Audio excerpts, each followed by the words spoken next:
What's up, fam bam? What's up, guys? We're just about to get started here. Waffle Skater, what's going on? Hopefully you guys are excited. Well, I know not everybody's exactly excited about what's been going on. Can't wait to hear everybody's opinion out there. As I'm getting these chat displays up, trying to work on this whole TikTok feed as well. What's up, LSG? Great to see you. But without further ado, let's go ahead and get started. Bam bam, guys. Oh, looks like I got a poll already up. That was from the last stream, guys, so you don't have to answer that one. But just to ask you guys, and I'm sure you guys been pretty up to date already with the whole DLSS 5, and we're definitely going to talk about that. I know there's definitely quite a bit of mixed feelings about it, and I'd love to know what everybody is thinking about the whole DLSS 5 front here. / build says price my last build on PCPP yesterday. Everything but that's PC parts picker, by the way. So everything but memory and storage went down into price and went into increase in memory and storage prices. My build would be 1200. Oh my god, that is insane. What did you throw in there? Was it just like the regular storage devices that you already had planned, like all the different NVMe's? And while I'm talking to you guys, I do hopefully you guys don't mind. I'm just trying to get this whole TikTok feed all set up. I don't know if it really matters or not, but I'll add these guys because, yeah, just even more AI slop, right? Some people are not really feeling great about it. What did you think of the presentation of Resident Evil Requiem? And then they showed Starfield and quite a few other titles with the whole DLSS 5 front. Now, there's a bit of mixtures. It's a bit mixed because of course, Nvidia just says it's just a little bit different when it comes to the whole side of lighting. But it's not only the lighting that has changed. There's obviously changes that has happened to the textures and the geometry of when it comes to the models. Does that really take away from what the artist intends when it comes to the game? Just like when you take a look at Grace and Leon, you have a certain aspect, a certain look you have in your mind when it comes to them. Now, when it was enhanced via DLSS 5, how did you really feel about that? So Waffle Skater says, I'm pissed. I was supposed to get my M.2 delivered today. And oh, Amazon, you better get that gift card. You know, anytime you start bitching to Amazon, anytime something like this does happen, you will get a gift card. It might not be much. It might be $5 or $10, but make sure you let them know, like, hey, I was expecting this, especially if you needed it for work or something. You never know. So Max Ogden says it's trash, but it's cool tech, but that wasn't it. And Bob Barkin says Nvidia is starting to crack. Time to sell the stock, but keep the GPU. It gets even funnier, which I'm definitely going to explain to you guys in a bit. Excuse me, guys, just trying to set this all up right now. I'm just getting this other live. It's kind of a pain of how they set this up on the whole TikTok side. But yeah, feel free to spew what you feel about the whole NVIDIA DLSS 5. I can't wait to share what I'm thinking about this whole issue. Of course, NVIDIA has always been the front runner when it comes to the latest tech, when it comes to gaming. They obviously came out with DLSS originally. Then they also had ray tracing, and they also had physics. They had different technology where they really combined into GPUs, and now they have DLSS 5, which I'm surprised they just didn't give it another title, especially because it emphasizes heavily on the whole AI side of things, especially when it comes to the art, when it comes to gaming. And the crazy part is, it's not just changeable when it comes in the game. It doesn't matter if you saw how it was re-rendered like Resident Evil. You could actually make them look like cartoon characters if you wanted to, as that was also emphasized on the whole DLSS 5 front. I'm not sure that there's a lot of people out there that wants to do that, or you can even have more capabilities of modding, as they say, such as turning them into, say, Lego figures. But yeah, I don't think a lot of people are too excited about it, to be honest. Um, there's quite a bit of mixed feelings of it, I can certainly say. So right now I'm just getting this up here. All right, perfect. Now I can get this up and running, guys. Excuse me a minute. But yeah, hopefully you guys had a great week so far. Hopefully it's been a lot better than Nvidia's week. I'm sure they're not expecting the week that they're having. I think they wanted jaws to literally drop on the ground when they came out with this tech here. So let's go ahead, and there we go. Now let me know how this stream goes. Let me know if it is somewhat clear. I would love to know from you guys, especially because if it has any weird buffering, because I am trying to run 4 different streams at the same time here. So Bob Parkinson says, right now we've reached the end of rasterization. Nvidia is throwing darts and is hoping that is hoping something sticks. I'd say ray tracing, path tracing is barely sticking, but then there were failures. Anyone remember Nvidia's 3D vision? That's true. There's been quite a few failures on Nvidia's front that Bob Parkinson has brought up, which is valid.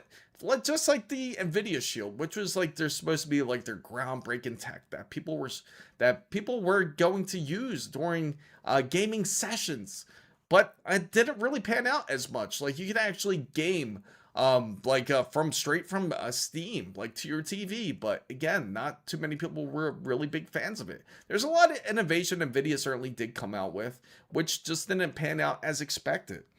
So it looks good on YouTube. Okay, awesome, great to hear that, guys. And with this whole TikTok thing, it just seems like it's acting really strange. It's like the way it looks like it's not even loading. Let me see how it works here. Let me try that again here. There we go. Save out. Okay. Hopefully it works. OBS just updated, so you know how that can go. Okay, so without further ado, I'm definitely going to share this with you guys because it's Jensen Huang had something to say. Some people might not be happy. This comes straight from Tom's Hardware. Some guys may have heard of Jensen Huang's comments. If you guys are unfamiliar with who Jensen Huang is, he's practically the CEO of Nvidia. So I'm going to show you exactly what was said here. So if you take a look, Jensen Huang says gamers are completely wrong about the DLSS5. Nvidia's CEO responds to the DLSS5 backlash. And then as you progress a little further down, it says the CEO says artistic control remains with developers. When you go further down here, he said, well, first of all, they're completely wrong, right? That's what he says. Huang says in response to this question, and he said, the reason for that is because I have to explain very carefully. And it fuses controllability of the geometrics and textures and everything about the game with generative AI. So as you progress a little bit further, he adds that developers can still fine-tune the generative AI. So if you don't quite like how the outcome is, it can be changed out of it. So he also adds that it does not change the geometry of the game, but it doesn't change the artistic control. So as we get further down here, Huang also said that developers can try new tools and try to do things like tune shaders, as I mentioned, which I don't think anybody wants to start messing with that. Even though I'm pretty sure he implied it as a joke. It's something that people are taking kind of seriously. They don't want to see just automatic AI just end up rendering their games for them. That's not what people are looking for when it comes to gaming. Now, all of the control and direct control goes to the game developer. And he said this is going to be very different from generative AI. It's content controlled generative AI. Why it's called neural rendering. So practically what he's saying in this sentence is saying that it's not really going through a system similar to, say, like ChatGPT or Perplexity or Claude or whatever type of AI program that you use. It's not going through the generation. So it's not actually trying to manage to, just like FrameGen. It's similar to that. That's what he's trying to say. It's not going through that type of process, but instead that this is all neural rendering, which is going to be practically from its own NPU. So it kind of gives a good indication that more than likely when it comes to these new GPUs that NVIDIA does plan on coming out with, especially the 6000 series, expect not only a GPU pretty much built into a 6000 series GPU, but they're also going to add things like an NPU, which will have some emphasis when it comes to this whole generation side. This also will affect upcoming thoughts when it comes to future consoles such as PlayStation 6, and when it comes to the new Xbox, the new generation of Xbox, because even though Nvidia is the one that is coming out with this, we would all be kidding ourselves that AMD is not trying to think of a way of doing something in a similar manner, because they always end up being a little bit behind when it comes to this type of technology. Of course, they're going to look for a way to capitalize on it, but it all depends on how AMD plans it out. If they emphasize it a bit more, maybe they focus a bit more on the path tracing or ray tracing like they should. But if they choose to go into the same path as NVIDIA, would it be dangerous for AMD to continue, especially in their GPU cycles here? What's up, Igor? What's going on? But again, when it comes to this whole situation, when it comes to this whole DLSS 5, the truth is, when you take a look at this, right, which we're going to just play here, for example. Now, you take a look at this and you immediately can tell it's AI, right? It's obviously not a character that was modeled, even though it can look quite a bit more detailed. The big argument was that the lighting has changed drastically, just from this picture alone, from seeing Grace just standing here, right? Just standing here on the street, but you can see that one looks more like a photorealistic version as they describe it, and then you have the one that was obviously rendered through an artist. What's up, King Helios? Yeah, that's what I'm explaining here. What's up, Destiny? Good to see you. And that's the big problem. Everyone feels like it's kind of pretty much slop. And when you, let's play this real quick, because we got to play this, because I know you guys got to see this in action here.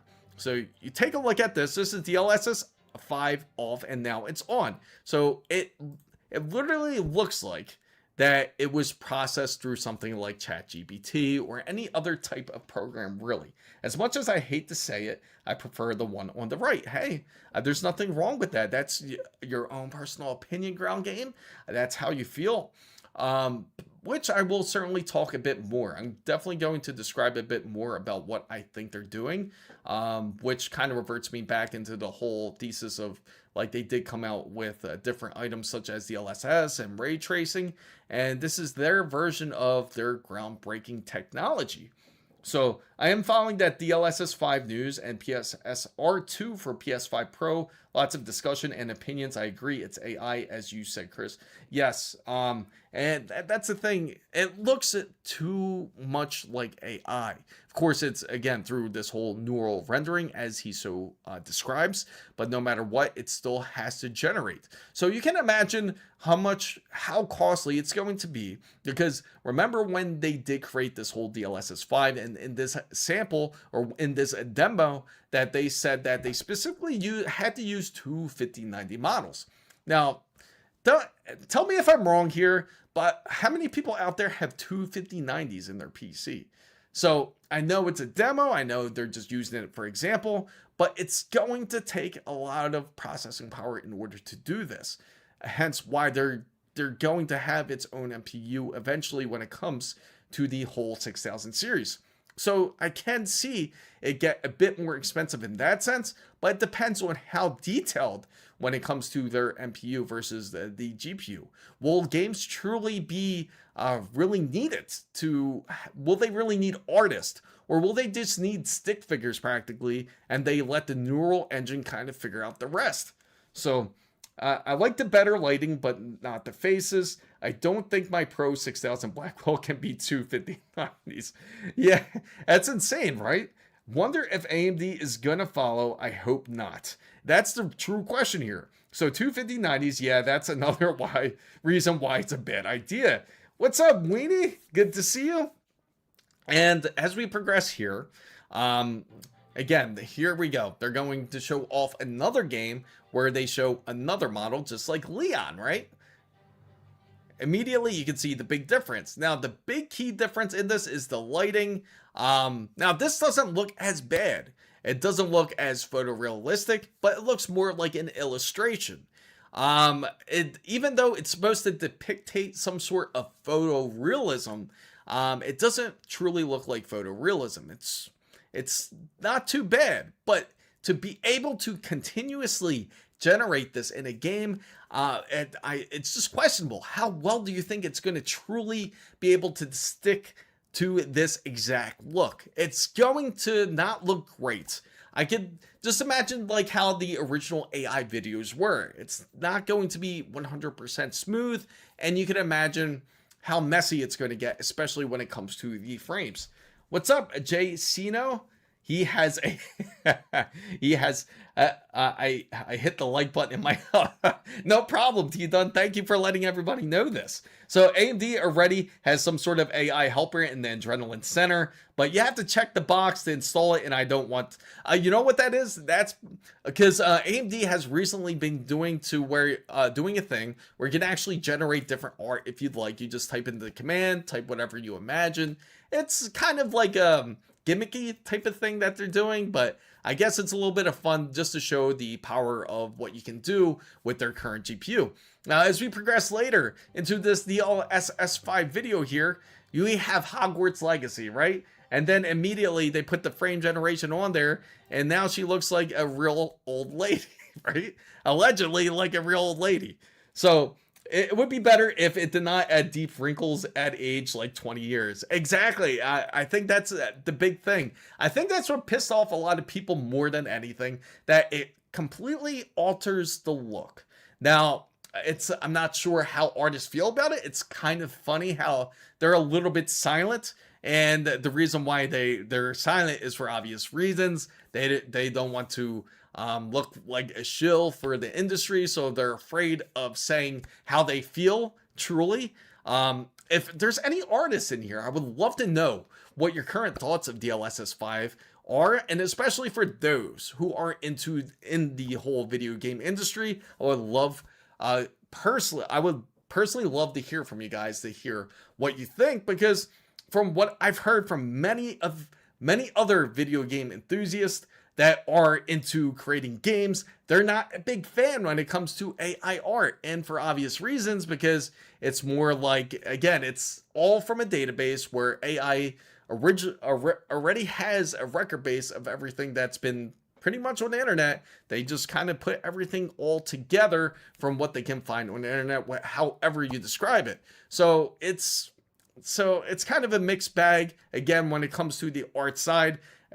From what Jensen Huang is really saying is that this is more or so just adding a bit more detail to the art, and it's not really destroying the artist's image. How true is that really?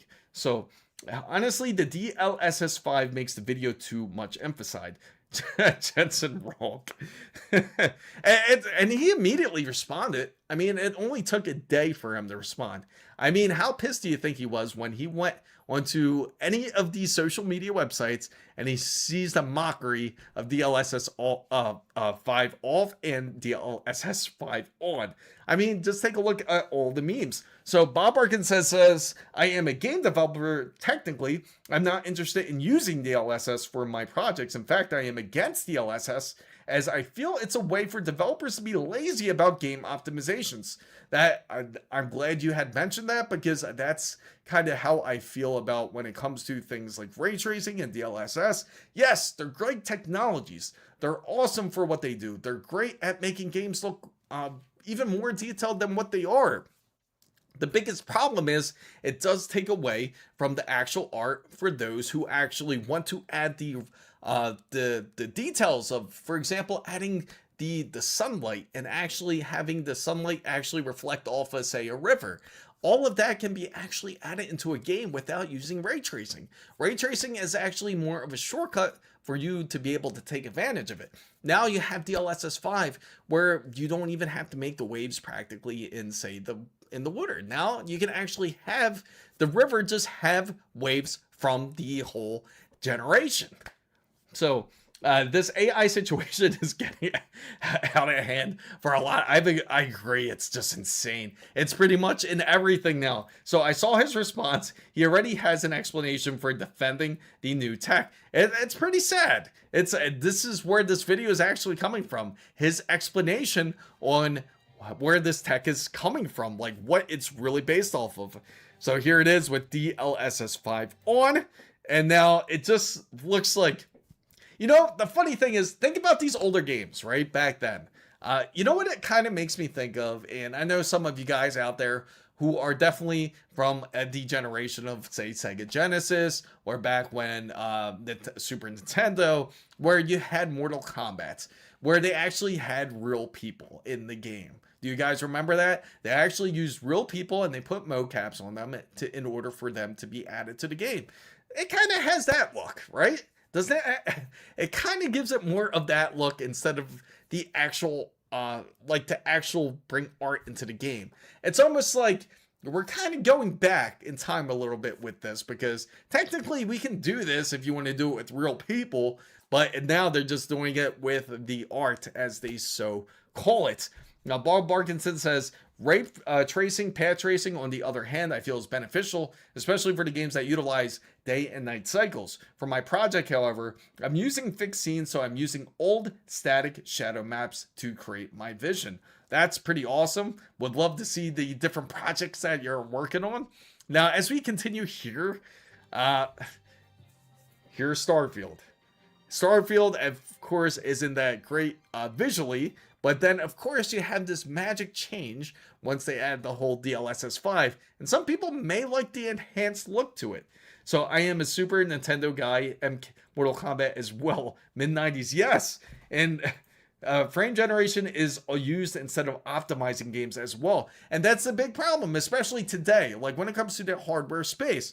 Now, of course, we're definitely going to take a look at that when it comes to the hardware area. Of course, solid state drives have gone up tremendously as RAM has been kind of holding steadily, and there's been a decent reason for that. As we all know, that RAM was the one that increased dramatically compared to everything else. Now, SSDs are just pretty much catching up to the whole RAM side. Same thing when it comes to the whole video cards. That's going to eventually end up ramping up, as you guys saw in the whole what MSI pretty much had said, that they scaled back 20 to 30% of GPUs in order for them to be able to take advantage of this whole AI side that they've been so focused on.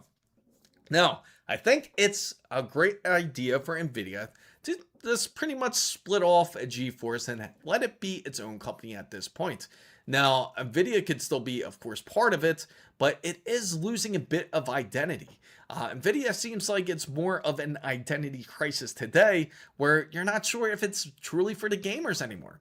Now, have you ever heard, just like how Jensen Huang, which I'll get back to the video in a bit, just like how he says right here, gamers are completely wrong, right? So, have you ever heard any industry really say that the customer is wrong?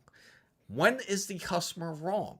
That's when you have to realize that you're headed in the wrong direction. If the customers are so wrong, then why do you have to state it? Why do you have to prove people wrong? Like, this is what DLSS 5 is going to happen practically whether you like it or not. That's what Jensen Huang is practically saying, which isn't a great thing for gamers, as long as, of course, you support Nvidia in order to purchase their GPUs. That's always going to be the way. You're always going to, of course, support the whole AI initiative that Jensen Huang really does have planned for Nvidia.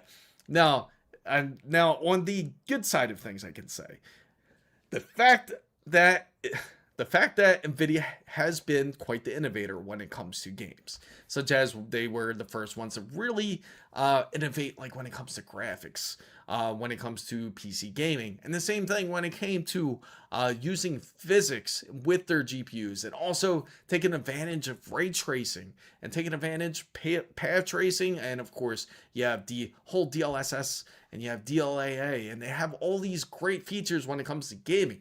Now, what really makes DLSS 5 so different? Now, of course, every time they came out with some sort of new version, when they came out with a new version of ray tracing, or when they came out with a new version of DLSS, or when they came out with the whole physics with their GPUs, there was always some sort of controversy around it. There was a lot of hate around it. Remember when ray tracing first came out?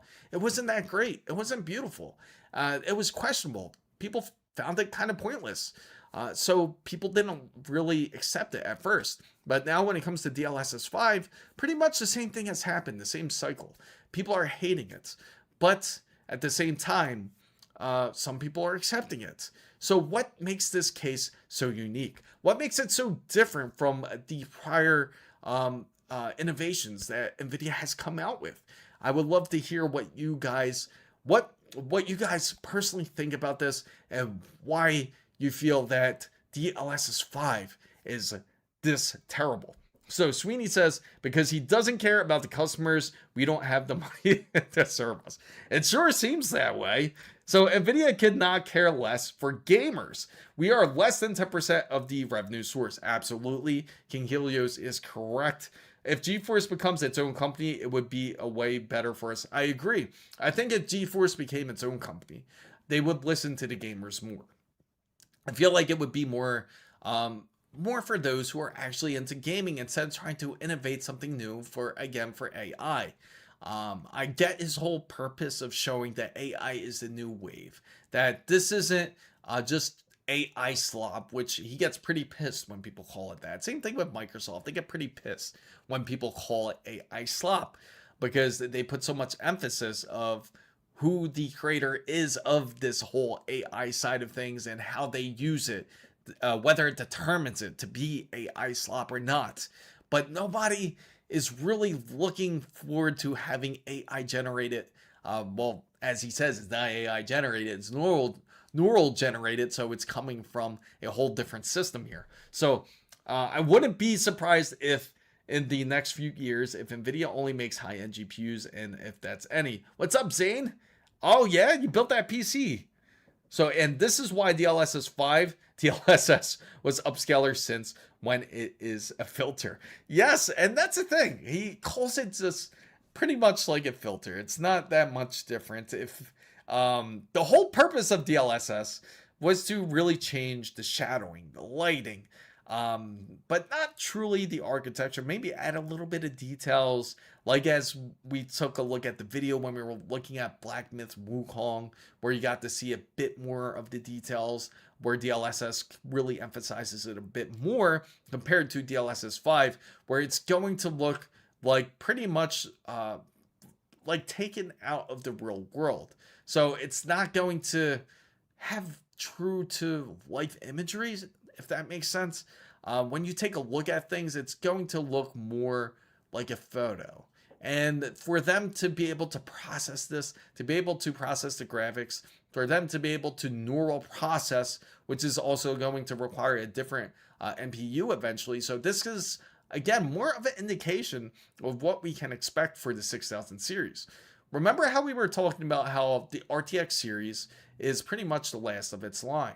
Like, for example, you had the RTX 20 series, which was the first of its kind.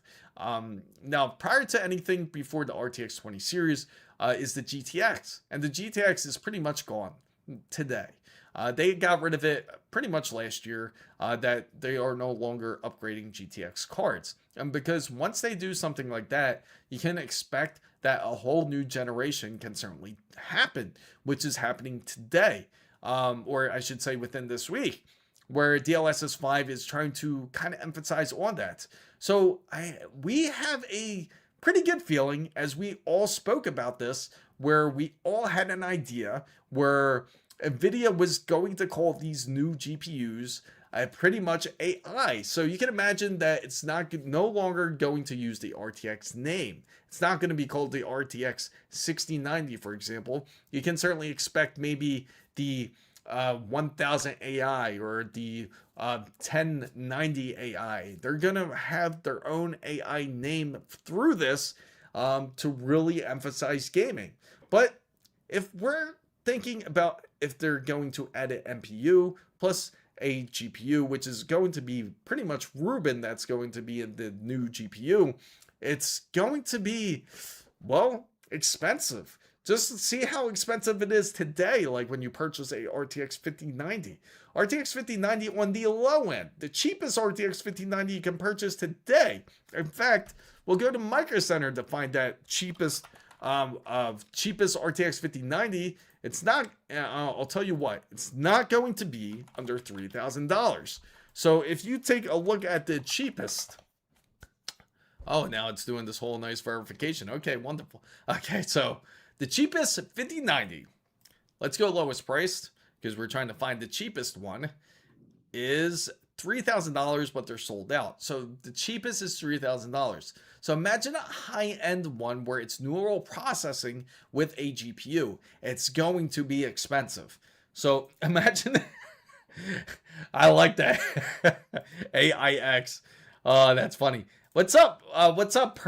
Perineum? So you said, hi man, if you tell me a setup I'm going to buy, whether it's good or not. I'm not an expert.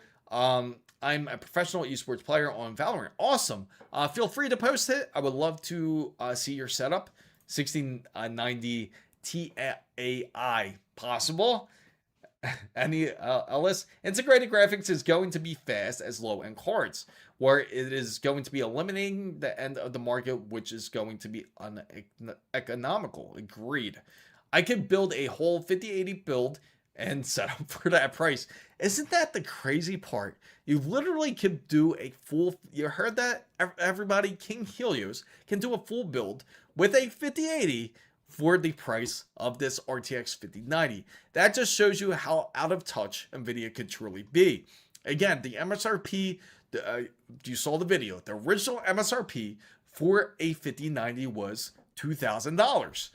So manufacturers will be segregating in the high end. It seems like it's Lexar Aries LD5U16 G60 C28BR RGT. Okay, so that's your RAM sticks. So you have 32 gigabytes of DDR5. That's awesome and very expensive today.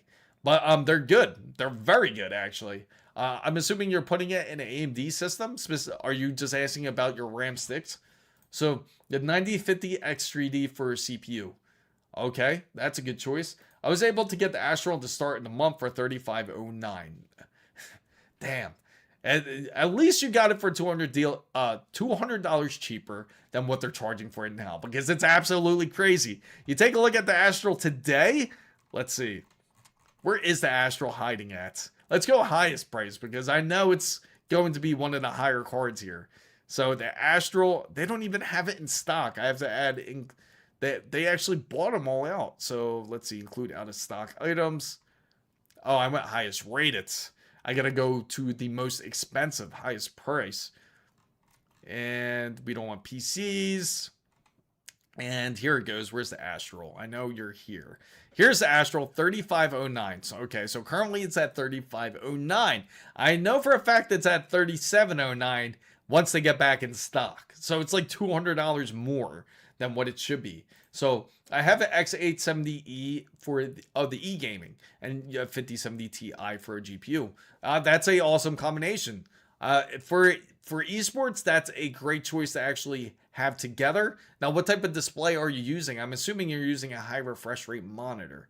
So can you recommend an inexpensive gaming? Yes, they have the ASUS ROG Strix. A great monitor. It's the 279 specifically, and you can actually get it for around that $200 range. It's like $240 or $250, but I will share the link with you if you're interested in checking it out. And they do also have a 4K variant that you can go for, which is also inexpensive as well. It's not badly priced if that is what you're looking for. So Valorant is the CPU bounded game. That's the reason why the best one I could get. Well, see, the 9850 X3D, you did absolutely well. Honestly, you would have been great if you had the 9800 X3D just as well. But that is going to be, that's a good choice to go with, especially gaming-wise. Now, it depends on the display. Again, I'm assuming you have a high display, high rate monitor here. What's up, Wasabi? I just saw your video, by the way. I just saw your Warhammer. It was a great video, by the way. A very hot fan. New game. New gaming PC today. Awesome. I can't seem to pick one. Uh, what's up, Z-Man?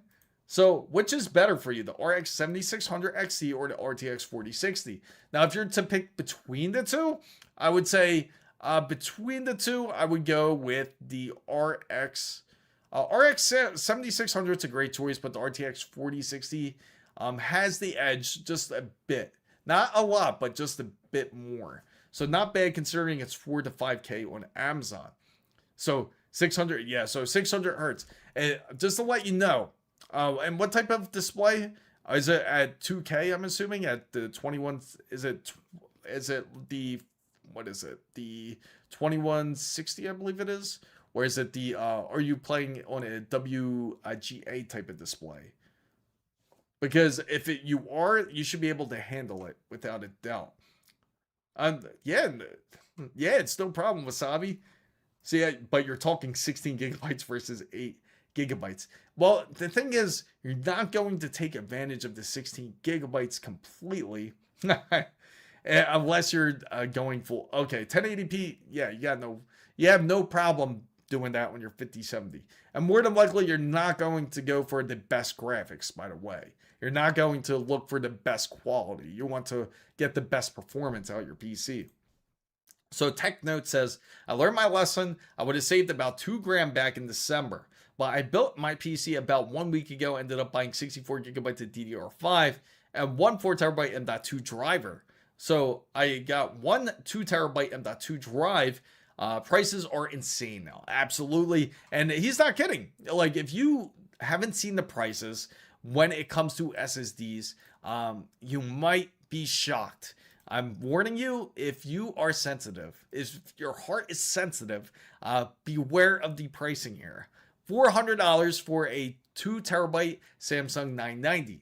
And the pricing even for these, actually it dropped down a little bit because the Samsung 9100, they were demanding $500 for it, but it dropped down to $419.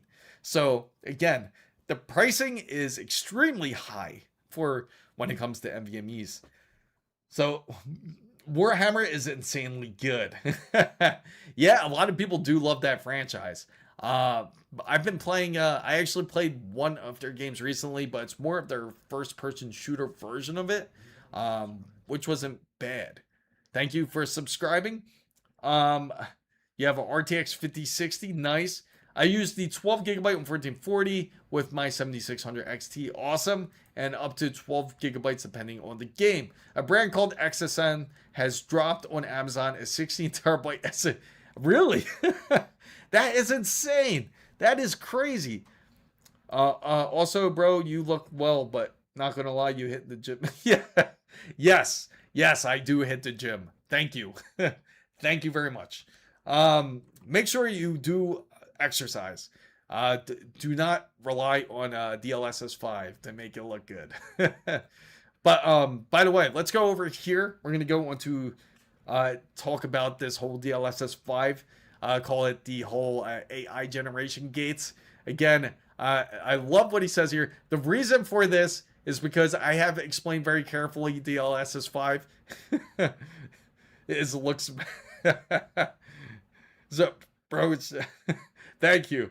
Damn, I got 9100 2 terabytes on a discount of $200. Really? That's actually a good deal.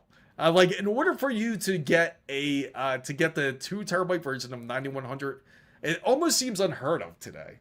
In 2 weeks, I am headed back to the gym. Yeah, I remember those videos you used to send, Wasabi. You used to send it all the time up on the Discord too, like of all the deadlifts. Keep at it. I know you got it in you. I know you've been dying to work out too.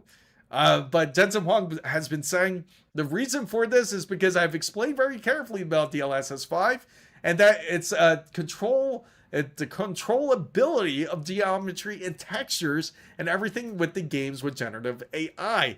So he's saying that don't worry, everything is pretty much under control. It's going to look great once it comes out. And DLSS 5 is supposed to debut within this year, by the end of this year. So that was back last year.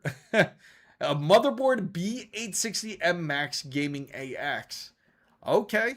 Is that where you're headed for? And also, guys, just to let you guys know, we are going to do a Micro Center stream within the next week, as the Intel 270K will be coming out.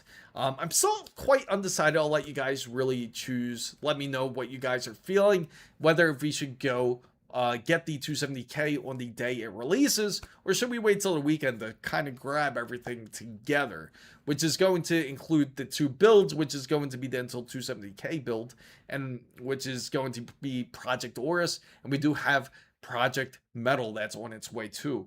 So Jensen is a clown. I thought he was done with gaming. How come he's still around with his BS features? You know, the thing is, one of the biggest things you gotta know, and I hate to say it, but Microsoft was right about this whole situation of what they said. And I don't really intend to agree with Microsoft on a lot of things. For example, their updates, I highly don't agree with them. But I do have to agree that Microsoft did make a point that Jensen Huang and Nvidia would not be where they are today if it wasn't for us, for everybody that is here in this chat, for all you gamers out there. We made Nvidia who they are today. So for Jensen Huang to kind of do exactly what he did here when it comes to Nvidia and trying to, as he feels like he's giving back to us. In his sense, he feels like he's doing us a great favor with DLSS 5. But in reality, we want to tell him go kick some rocks, because I don't know where his head is at, because this is, where did he lose us when it comes to the gamer side? Where the reality of things here is that gamers, it's really simple actually for gamers. And tell me if I'm right or am I wrong here. So for us gamers, it's a very simple thing for us to be happy.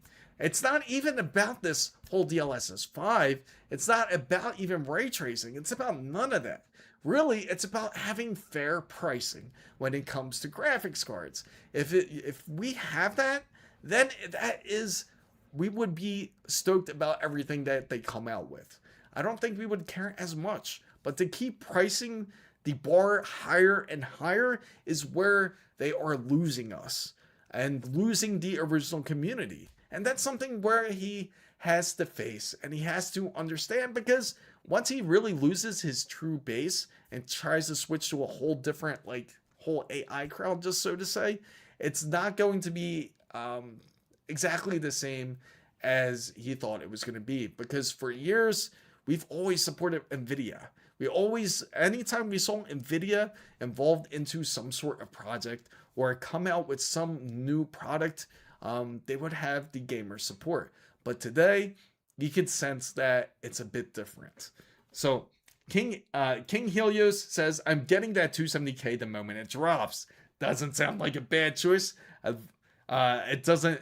You know, the biggest thing I'm afraid of is that if I wait until the weekend to head over to Micro Center to go ahead and do this stream, that they'll run out of 270Ks. And then I would be completely assed out. So, 2 terabytes, 32 gigabytes, DDR5. I have one today, new gaming PC. So Weenie says, because 6000 series may never come out or be late. Yeah, I see the 6000 series actually going to, it's definitely not going to come out this year. And for everyone that's expecting the whole 5000 series Super, it's not going to happen.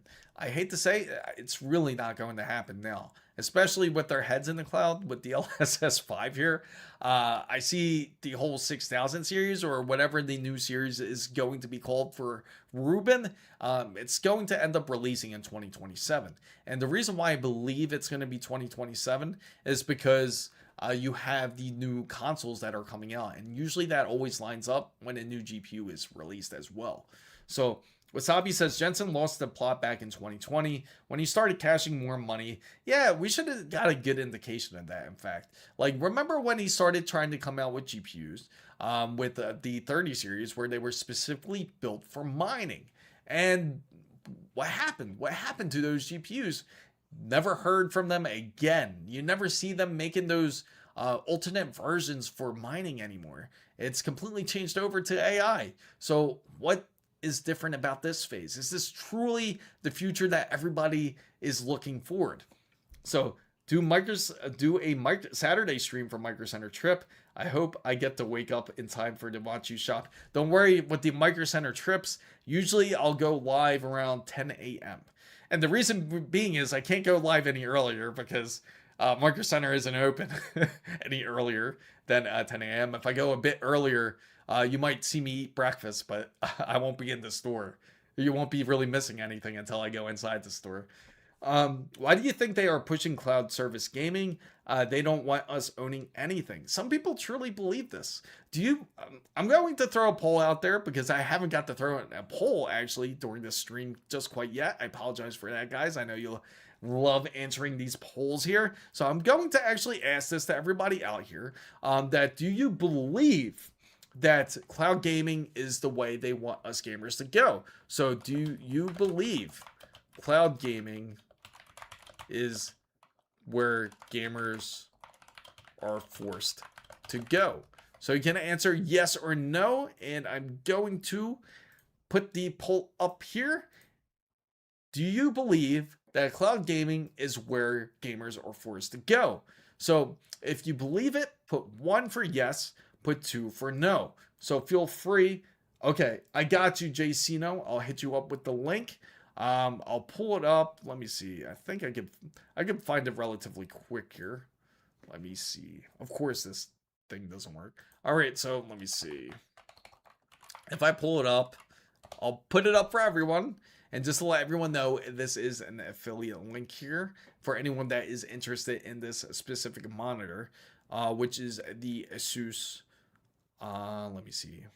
Just pulling up now here, and let me see. There it is. I actually found it right away. Perfect. It is this one here, and there you go. This is one of them right there. That's it. You can purchase it from Amazon, Newegg, or whichever type of store that you prefer, and you can get it for a good deal. So do you believe? Yeah, so many of you guys believe that cloud gaming is the way that where a lot of gamers are forced because of how expensive it's getting. So if you'll ever need some info for a comparison between me with the i7 265K with the 5070 Ti and the i7 270K with the 50. Oh yeah, for sure, Wasabi. Yeah, we'll definitely got to do something together. We'll do some sort of collaboration soon. Yeah, no problem, Jacino. So honestly, the PC hardware market is not going well. RAM and SSD prices are increasing with AI, Nvidia's monopoly over the GPU market with its stupid CUDA cores when they basically not caring. Intel really not as invested in the CPU market. See, you know where the problem is also, I agree with King Helios, is the fact that everyone is lost in the sauce when it comes to AI. Everyone is to this AI rush, much similar to the gold rush back then when that originally did happen. So everyone's rushing to find the gold, which is AI. AMD it's not that they care, I think they truly wanted to compete. I think they saw the opportunity, but what they were afraid of is the fear of missed opportunity, which is the gold rush, which is for them AI. That's why they put so much emphasis on focusing on data centers and things like things that we're not interested in as gamers, to be honest.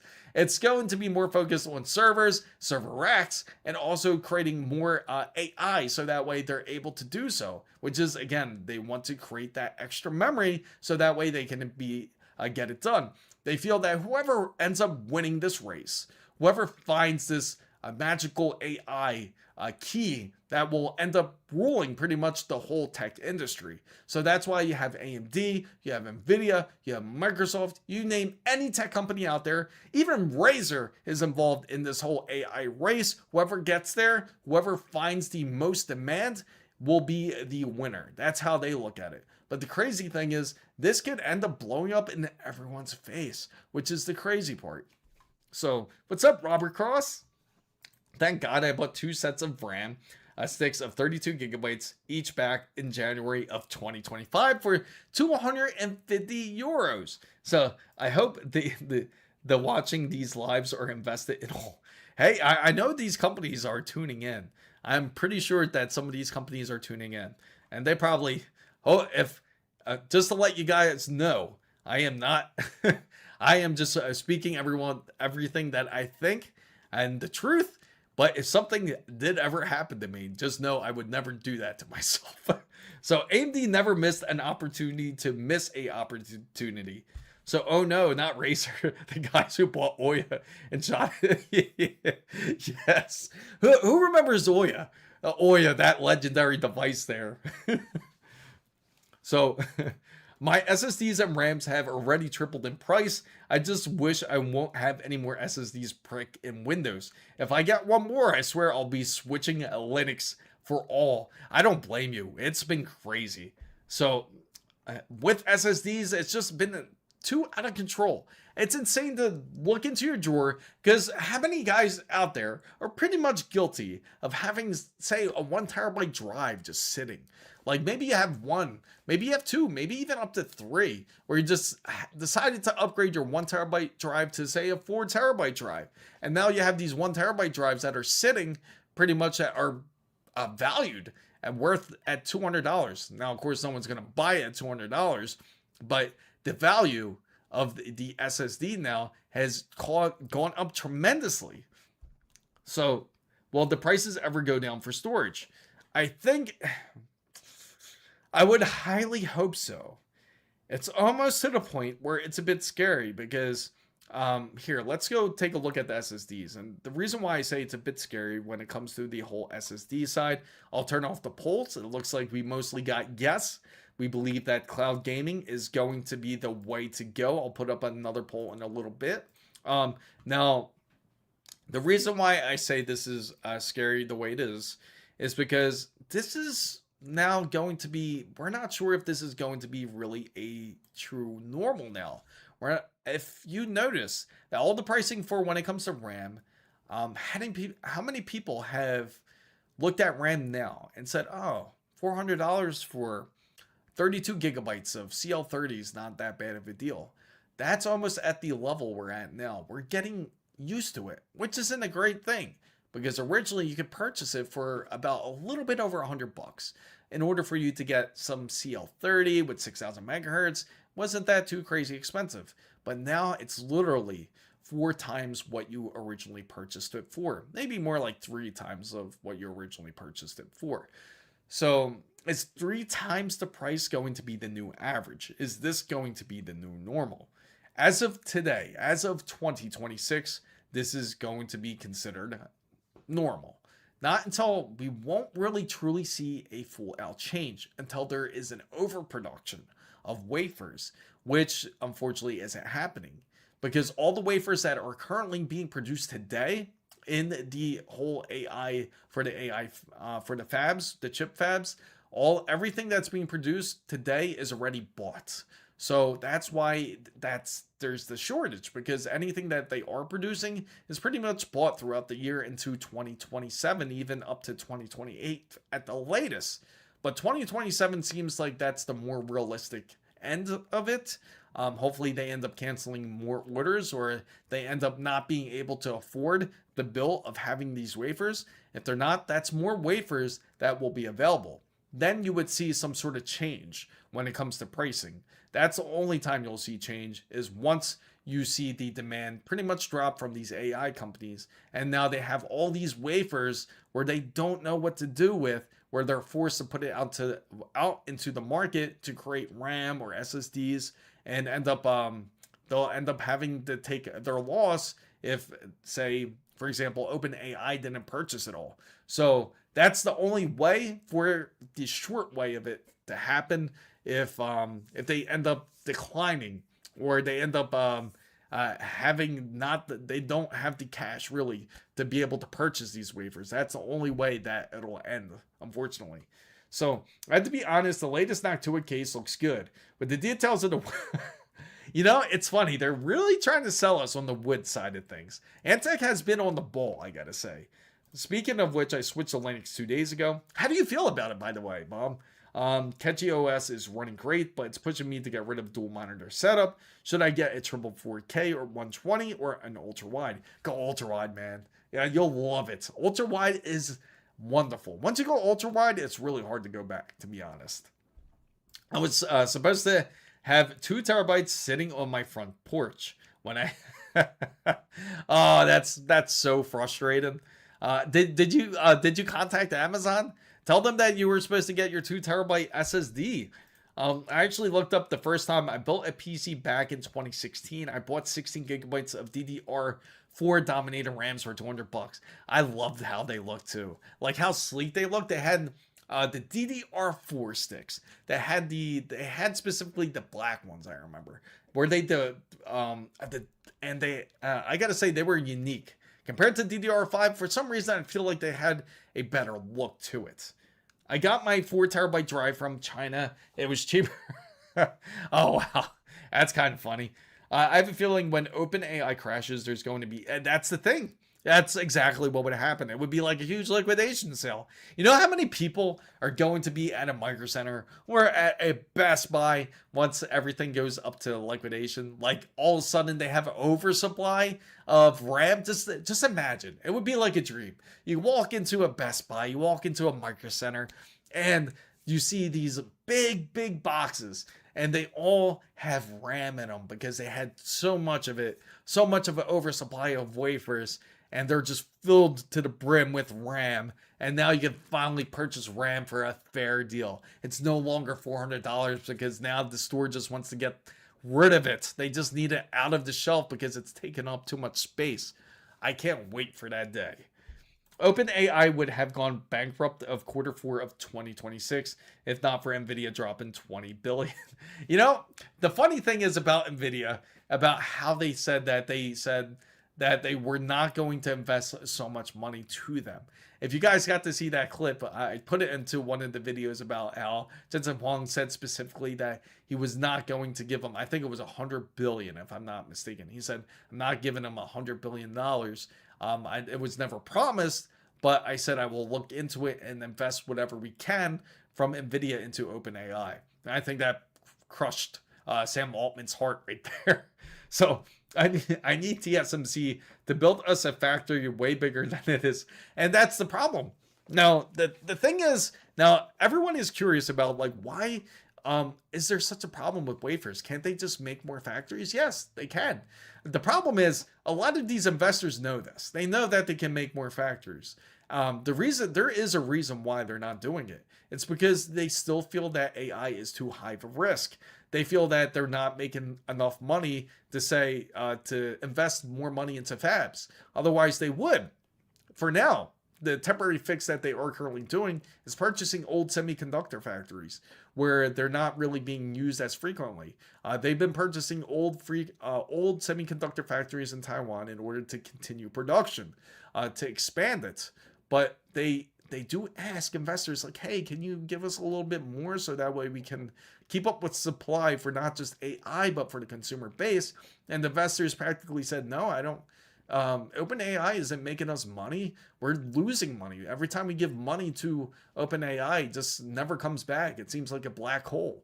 That anything we invest into OpenAI or any other AI firm, we're just losing money. And the only ones that are making somewhat of money is Google Gemini. They're the only ones that are truly making a little something out of it, but everyone else is losing money on the AI front. So investors can only invest so much, and now they want to see a return. Without this return, any proof of return on investments, they're not going to spend any more money as it is. So they had a silver, black, red. Yes, because they had different variations about that. Also, Nvidia's gatekeeping DLSS when newer gens make people wait for a brand new 60 series. That's a thing. That's exactly the trap. Oh, Omar, you're absolutely right. They want the 60 series to come out. What we're going to get is a taste of DLSS 5. And when this whole new generation comes out, this is what real DLSS 5 is going to look. Again, like if you want to experience it, they're going to say, hey, you can still experience it on your old GPU. You still want to experience it on the 5090, you can. It has the capability, yay, right? You have the capability. But in order to play at a decent frame and with the photorealism, we do recommend you to buy a second 5090 while you're at it. Or you just go ahead and buy the new AI 1000 or whatever they decide to call it for maybe say $4,000, right? Maybe they charge $4,000 with the extra NPU that's in there. They'll say, well, you can sell your 5090 and you can buy the 40, you can purchase the whole 1000 AI and you'll end up saving like $1,500. You don't have to buy another RTX 5090 if you go that route. And that almost seems like the way it's headed. They want everyone to go ahead, rush in, and purchase the new and latest tech. And again, it gets so questionable. And the capabilities of now you're relying on frame generation plus DLSS 5. So I have simpler explanation. They are buttholes. That's funny. Let me see here. Oh, great. Where is that at? Sorry, guys. I'll go ahead and get the banhammer for Supreme there. So do you think that the previous generation of Arrow Lake in particular won't be produced anymore after refresh? I don't think so, no. Honestly, I think they'll just stick to 250K and the 270K, and that's going to be pretty much it. I really was hoping to see 290K, but expect the 285K to still constantly be produced. As for my switch to Linux, it's mostly great. Sadly, OpenRGB can't detect my RAM if it's too new, but I like how customizable I can make my desktop. It's pretty awesome, right? The flexibility. How are you liking figuring out everything as like updating and doing things like figuring out the new kernels, and it's quite a different experience, right? But it's not bad. The best part is like you don't really use that many system resources when you are on Linux. So Flapjack says, our lease, your yeah, that there you go. Lease your second. Yeah, don't give them any ideas now. They're probably like, hey, we like that. We like that idea. Lease or you can combine GeForce Now. You can combine GeForce Now with your 5090, and you get the true DLSS 5 power there. I bought my PC last week. My old motherboard. Oh, really? What happened? What happened with your motherboard? How did it explode? Was the VRM too high? Was it the capacitor that ended up blowing? So I went from an i5 9600K Intel to an RTX 2060 6GB and went to a 1TB ASUS A-Strix 550B. Okay, so that's quite the change there. I gotta say, that's quite interesting.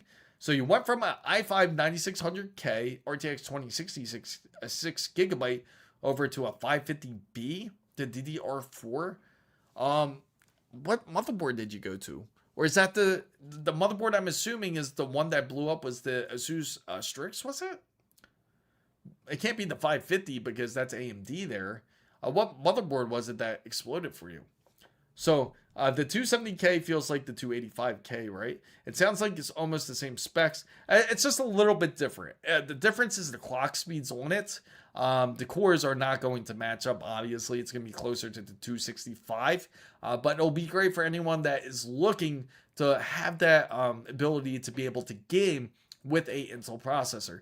270K would be the one to go. The 285K would be more for those who are interested in things like using it for rendering.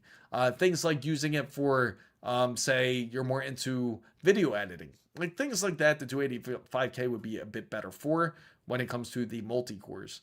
But the 270K would definitely be more beneficial for those who are looking at it strictly for more like of lighter use and for gaming. So now the ASUS 650B F gaming motherboard. Oh, okay. Now you have the 650 FB 650. Oh, I'm trying to get your words straight here. The B650, I'm assuming. The B650?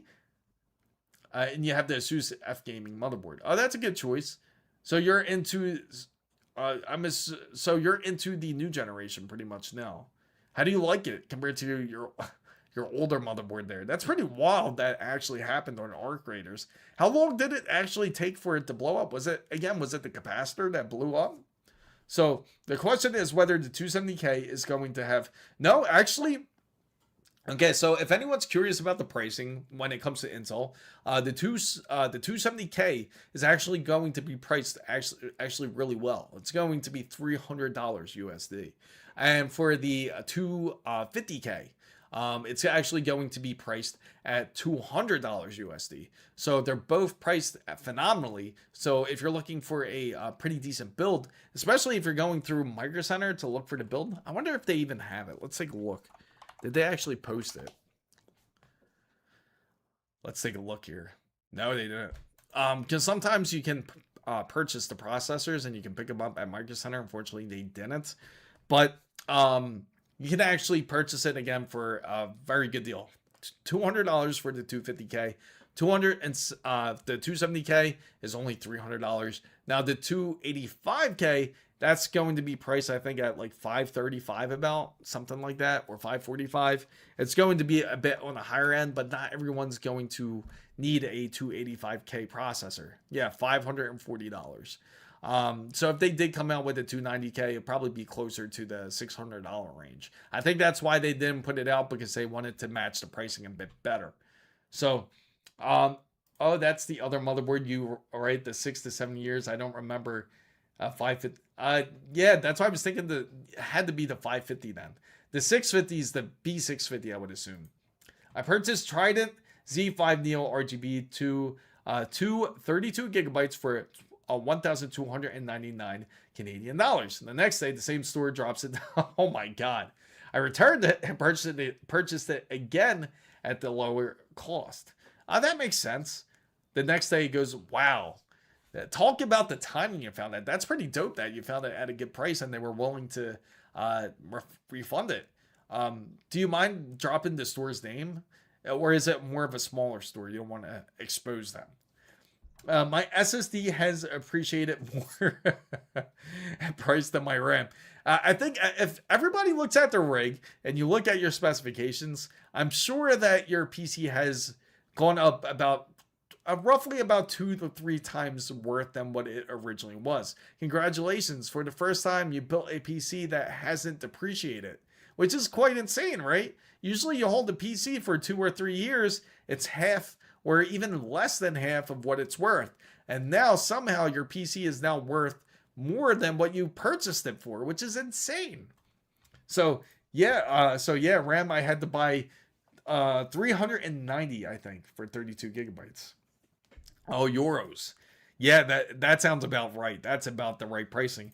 So, when to actually get a Z890 and not the B860? Like, what's the advantage of the Z8?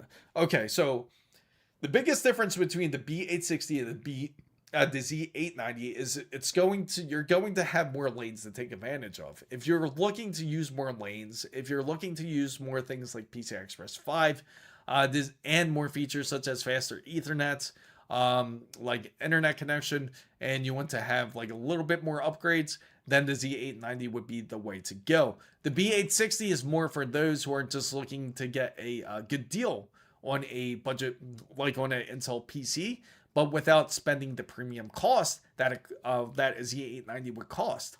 So I would say if you wouldn't take advantage of say as many lanes, that you prefer just to use it just for strictly gaming, just say a B860 you'd be perfectly happy with. Now, if you are going to take advantage of the lanes and you want to take advantage of a few of those extra features, the Z890 would be the better way to go, especially if you're thinking of taking advantage of things like content creation, where you can take advantage of, say, like Thunderbolt, where a lot of people will certainly love from Intel's PCs here. So, yeah, it's painful. It's painfully bad. Let's actually take a look at the RAM price, because it's been since Saturday since we looked. So we're going to double check the RAM pricing to see how it's looking. But it was just ugly. It was really bad. So yeah, timing was everything. Absolutely, it was. H610. Yeah, that's even the cheaper Intel, the cheaper boards. The B5 860s also are more of the micro boards. So that's why you lose the lane and everything too. So like, would a GPU run almost the same on a B860 and a Z890? Yes, they can run the same. It's more or so what you're looking for in the lanes that you want to take advantage of. That, and again, the back to the features too. It's also going to be a smaller board at B860. Now the B610 is the cheapest of the cheap. Some of them don't feature PCI Express 5 if you look at them. Some of them will still have PCI Express 4, but you can take advantage of it if you would like. You wouldn't notice a significant difference if you're gaming, believe it or not. But if you're looking to really save a ton of money, that's the best way. Or just go get a Micro Center kit, like a bundle, or a Newegg bundle that you can get for a good deal. So I found some DDR5 64 gigabytes RAM, 400 USD. That's an excellent deal. Is it CL36? A great deal. Because right now the 6000 megahertz have been holding strictly, hasn't changed. Oh, they got some new Kingston Fury, so if anyone has $4,000 laying around, there you go. You can get some 128 gigabytes of DCL28, and this is the ECC registered memory there. Mine was CL30. Oh, that's even better. So I bet you the AI is asking for more. Absolutely. You know it's going to ask for RAM. Just imagine you build a PC that features this 1000 AI. So if you guys are just coming in and not sure what the hell 1000 AI is, it's just a name I made up for NVIDIA's next generation. And if they come out with this like whole 1000 AI, just imagine it says you need to install more RAM. You need a minimum of 192 gigabytes of RAM inside of your PC in order for this generative AI to work flawlessly. So what's the P in the Z890P? Like, yeah, it's the Z890P. It's more like usually they throw those in like in the entry boards, like the MSIs, ASUS. You'll see like those weird letters. They might put A, they might put P. But there's not really any significant meaning behind the letter. But usually they're they call them like MSI Pro or the Gigabyte Pro or the ASUS Pro. That's all that is really. Yes, exactly. Like a budget Z890. That's where those names come from. Now the G-Skill Trident Z5 Royals, they've been holding steadily. The pricing on the RAM front hasn't really changed vastly. But let's go back here.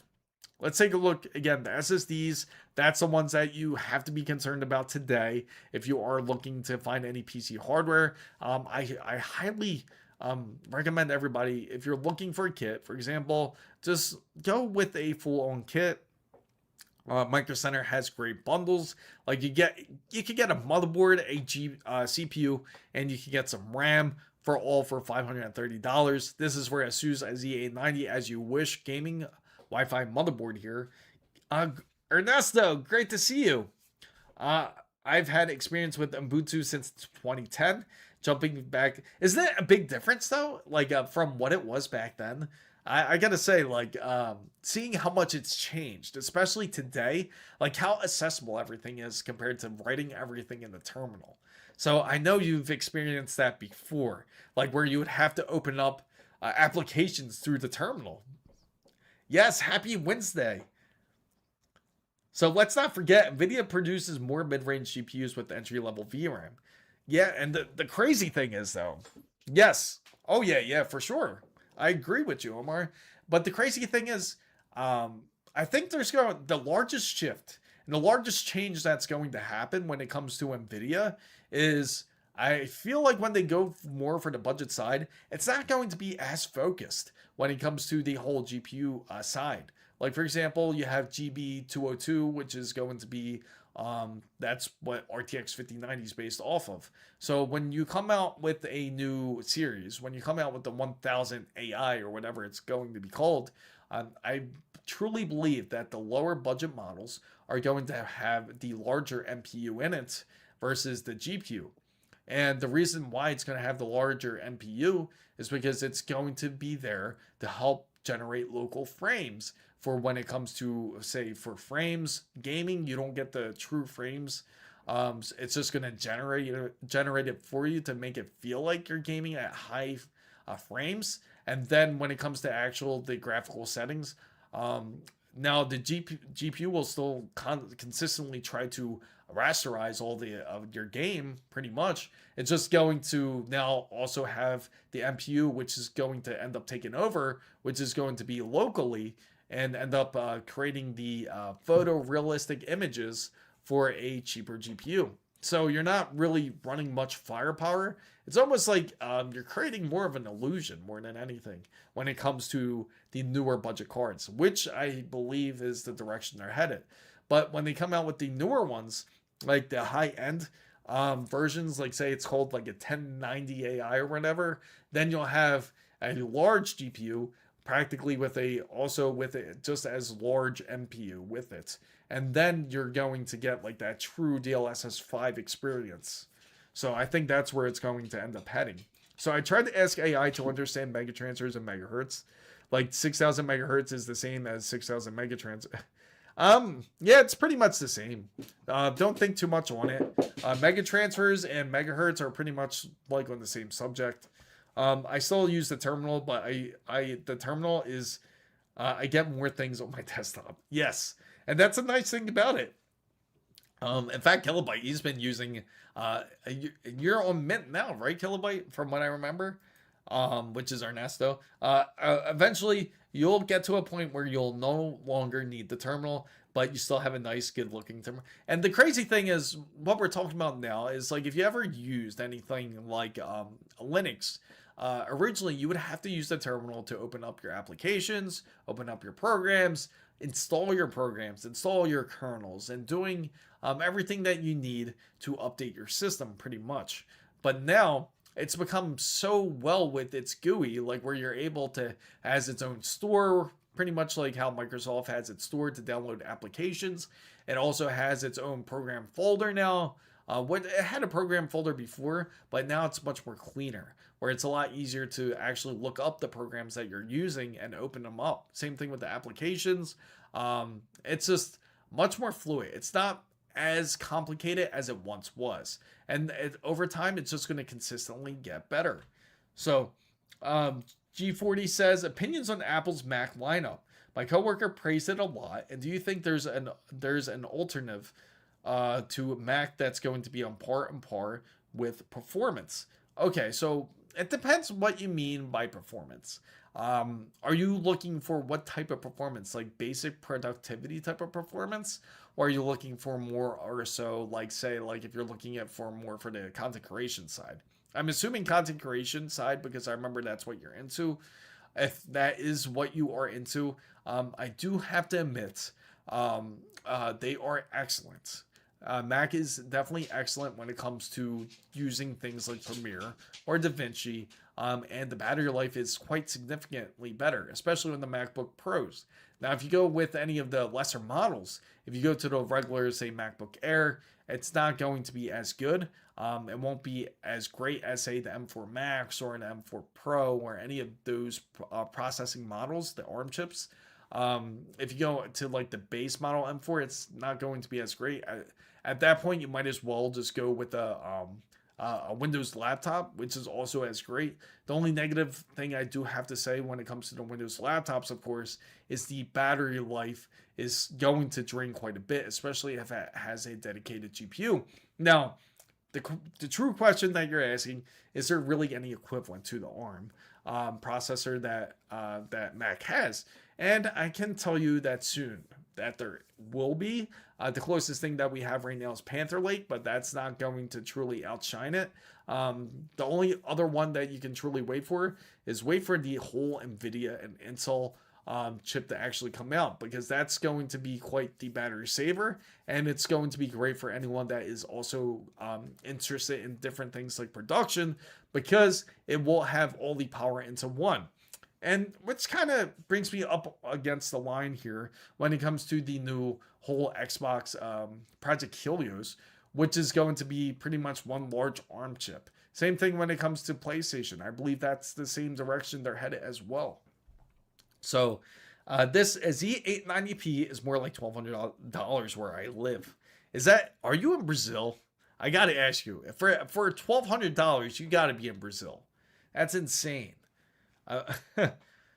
because it's always the guys over in Brazil. I've been hearing the prices are, it's always crazy there, especially with the taxes. Not all of us are lucky. Micro Center might as well be in a different country. The reason, well, yes. Thank you for coming in. Uh, the 100% right regarding the battery life. I've noticed it a lot in heavy editing on site, and her Mac still has a lot more juice than my laptop. Yes, and that's the biggest issue. I gotta say, that's the I've tested it thoroughly. I've tested it specifically on the Zephyrus. The Zephyrus, it works great. The G16, awesome laptop. The only negative I gotta say, because it uses a dedicated GPU, it just drains it. The most I could get is maybe 2 hours on Premiere, and that's like if I'm trying to be somewhat conservative. But if you end up like using it like a MacBook Pro and you're using it for hardcore editing, it takes like probably a decent 5 or 6 hours to drain it. So it has like nearly like double and a half battery life, if that is key for you, especially if you're on the go. So don't confuse it. Not all Linux distros have the App Store. Yes, that is true. I know, King Helios. I know $1,200 is a lot. Any news on the AMD 9850 thermals and power? Would it perform better than the 9800 X3D using more wattage? It's practically the same, to be honest. The only difference between the two is that for the 9850 X3D is you have a bit more speed when it comes to clock speeds. You have a decent, I think it's like a decent, what was it? About 400 or 500 megahertz of a difference when it comes to the CPU clock. But everything else is the same. Everything else is pretty much going to be similar, even when it comes to the L3 cache, which is their V cache. So you're not going to see a significant difference. So far, there hasn't been really any large cases of burning quite yet, but the same thing can happen. It just so happened at the same time when the 9850X3D came out, there was a lot of different updates for every single manufacturer when it comes to the BIOS. So I'll keep a close eye on it though, and I've got in contact to try to get my hands on another 9800X3D. Because we're going to obviously try to get that processor and put it inside of the ASRock B850 motherboard and see how well it turns out. And if it does burn up, I'll definitely let you know. Well, you'll see it. Gonna play Arc Raiders now. Nice to meet you. Just found out your channel. Thank you. Make sure you like and subscribe. Alex, what's up? I bought a new PC case and PSU. Awesome. What kind of PC case did you get? That's great. Constantly swapping out your PCs. I know you've been, I don't even know what your specifications are anymore.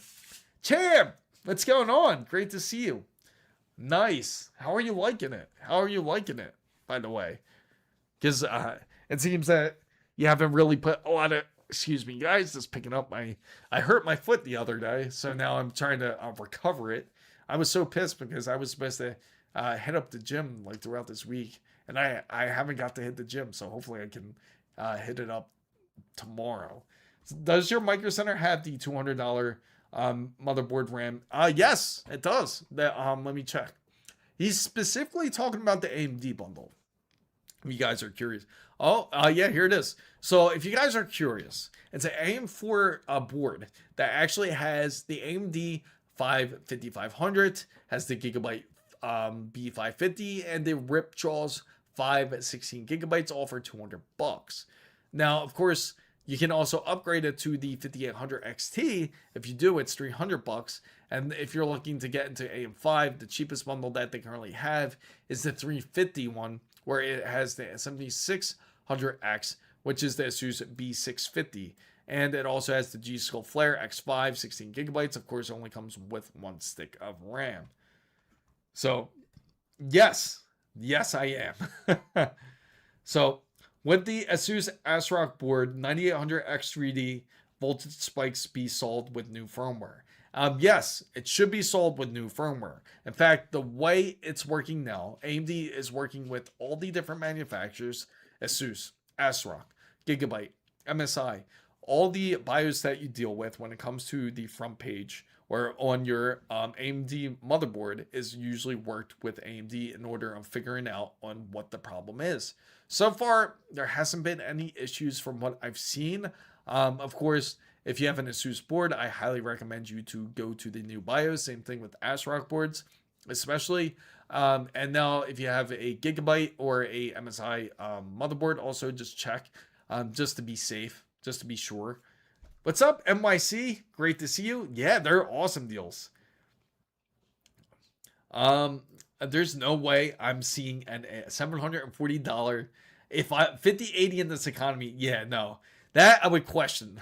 I would 100% question it. The funniest things are looking on Facebook to see what they offer in deals. So MSI is definitely my favorite brand of all time. Awesome. I just bought a pair of Powerline network adapters. Yeah, you know, I'm glad you brought this up because this is one of those underrated things that most people don't look at. If you get a network adapter for your PC, you don't have to purchase one that comes with the motherboard. Sure, the motherboard might come with, say, say it has up to 10 gigabits per second connection. If you get the network adapter instead of the crappy Realtek network adapters, it makes a large difference. You wouldn't believe how different the speed is. Wi-Fi is too saturated where I live. You can never get a stable 5 gigahertz. I agree. I've never liked Wi-Fi on a desktop PC. And you know what? I'm going to throw that out as my question out there because I got to know. For everybody out there that does have a that has a PC, are you using Wi-Fi? And that is going to be the question. And let me know what your thoughts are. You put 1 for yes, 2 for no. Let me know if you're using Wi-Fi on your PC. I am curious to see how many people are actually using it. 2. Yeah, I used a network switch and Ethernet. Yeah, most people do. Yeah. Yeah, nobody does. That should be illegal. Just remove Wi-Fi off of a motherboard, please. That chip is no longer needed. Yes, I get it. We can use it for Bluetooth, but the Wi-Fi portion, just get rid of the Wi-Fi portion. Honestly, yeah. Yes, the Ethernet connection. Yes, mixed. I only use. Oh, really? No, no way. MIC. I wouldn't think you would use Wi-Fi, to be honest. Ernesto, I heard the Wi-Fi antenna is for, yes, that's what it's for. It's for the Wi-Fi antenna and Bluetooth. That's the only thing that it's really used for. So if you have problems with your Bluetooth, you might not have your Wi-Fi antenna hooked up correctly.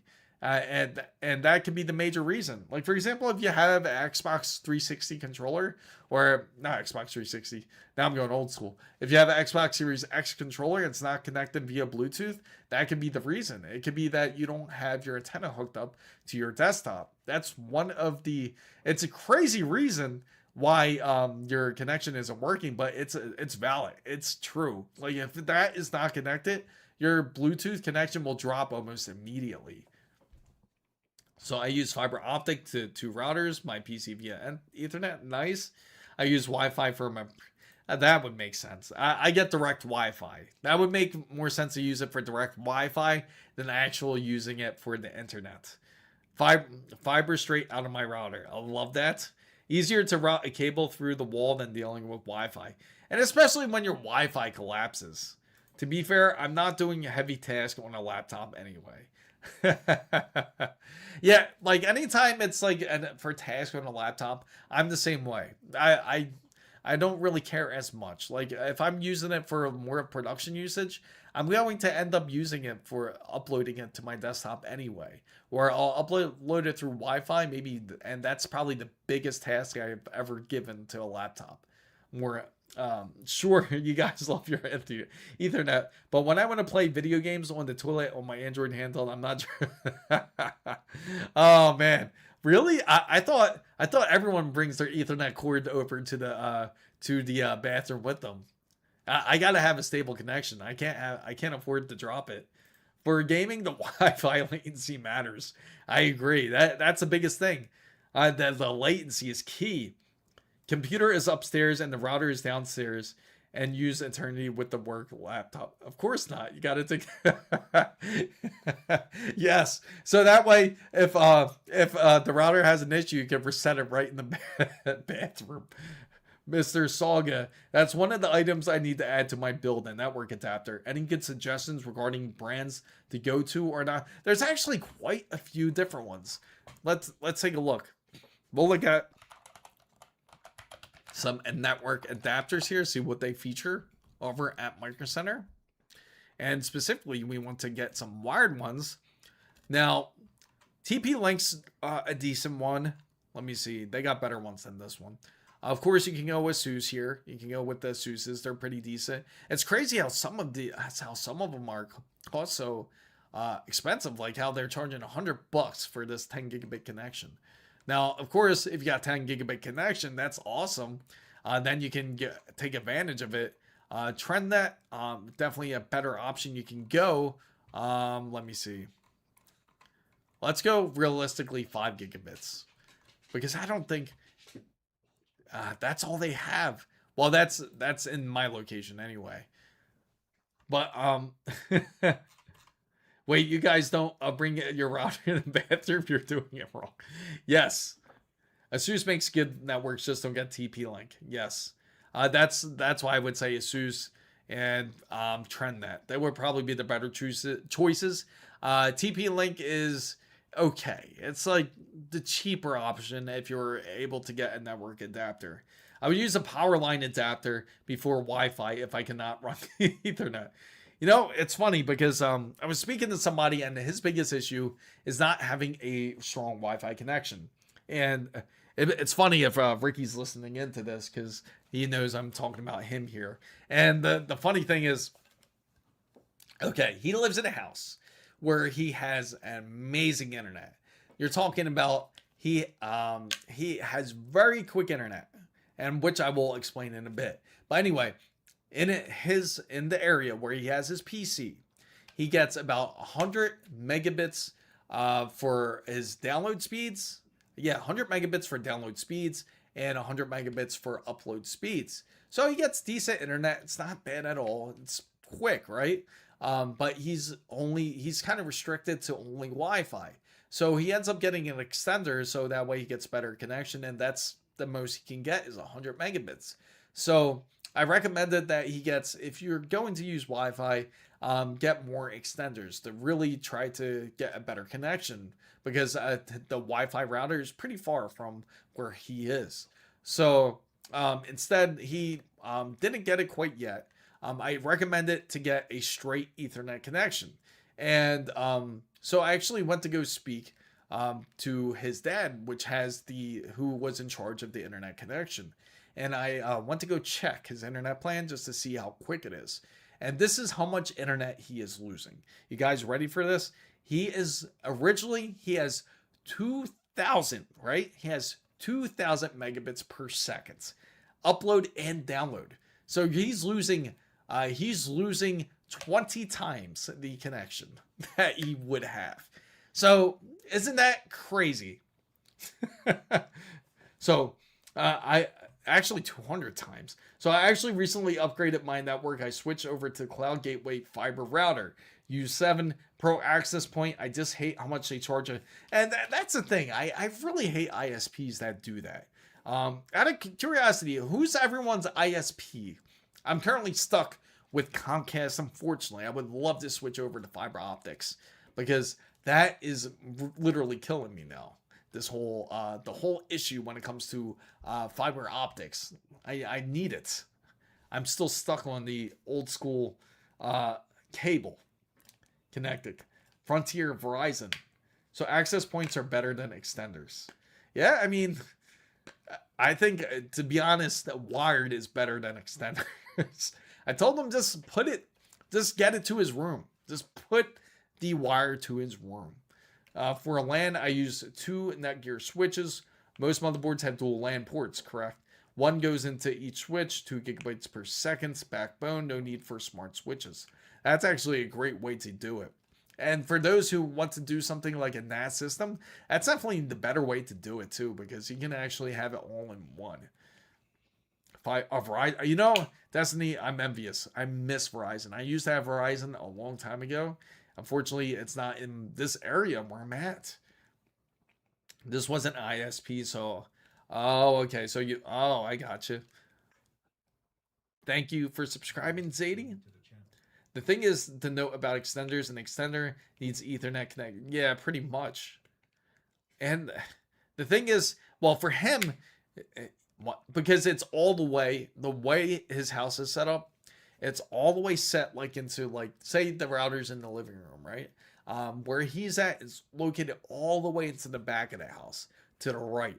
So for him to route it there, he would have to literally, because his living room's in the front, he would have to actually route it all the way through his house in order to get it through the back. So I suggested just friggin' drill a hole up on like down into the floor and just like kind of route it that way. He could do it or go through the attic. He has an attic where he could actually put it through. It would be much better to do it that way. It would be life changing, 100% life changing if he does this. No, he does not live alone, and that's the issue. But the thing is, his family doesn't really care if he does this. He just hasn't done it yet. He doesn't want to, hasn't spent the time to do it quite yet. Yeah, the access point.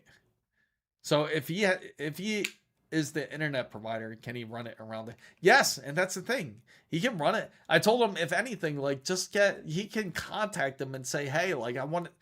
He can have a separate line if he wanted to. Have them come out and put another line.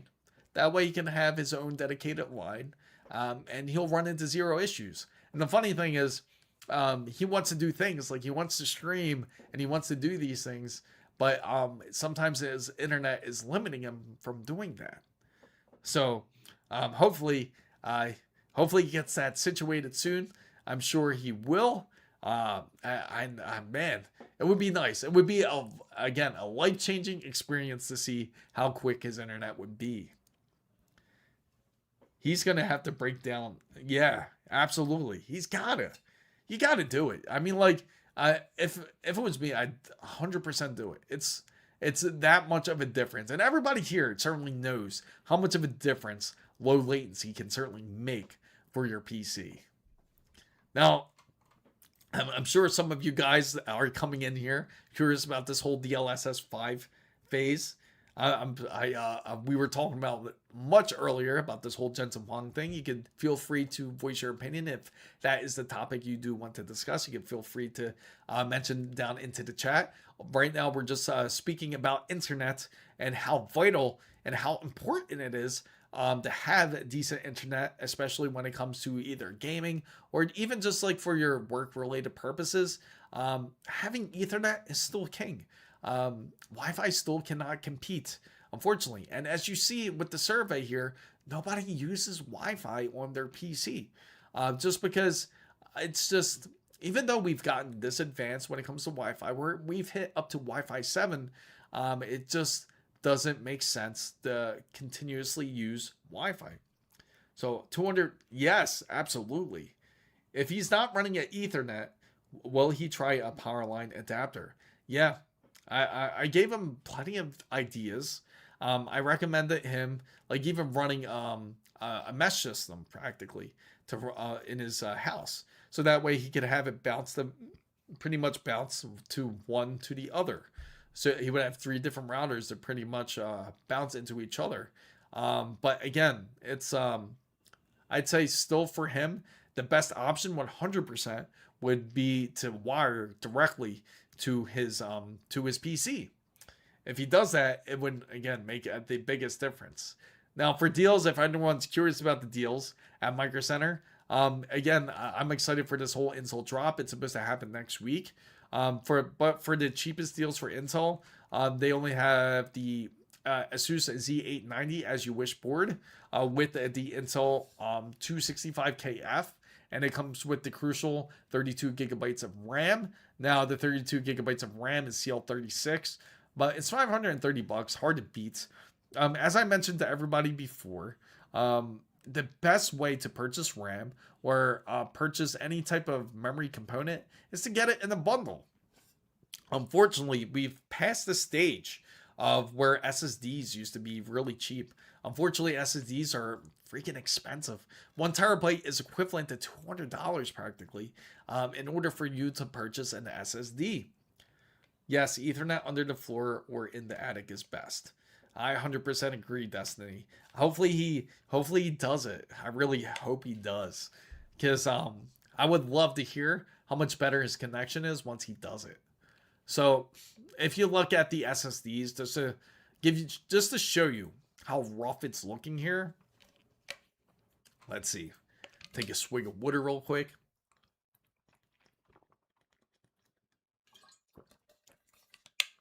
Ah, man.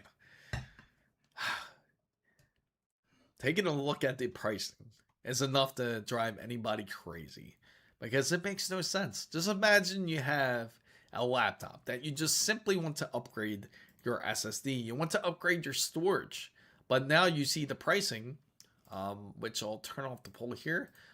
Which you see the pricing, $400 for a 990 is not normal. A 990 Evo Plus is $330, which is absolutely insane. And then you have the budget option, which is Clev, and Clev's at $170. And tell me how that makes any sense when it comes to SSDs. So, excuse me. So if you want to be able to game on your PS5, you want to upgrade your storage. It's almost the same price as a PlayStation 5. Let's look at the price of a PlayStation 5, and I'm pretty sure it's pretty much close to that NVMe price. $550, right? In fact, you could get one even cheaper if you wanted to. You get one for $500 if you go digital, but I don't think anyone goes digital for PlayStation 5 currently. So when you really think about it, and you, wonderful. Resend.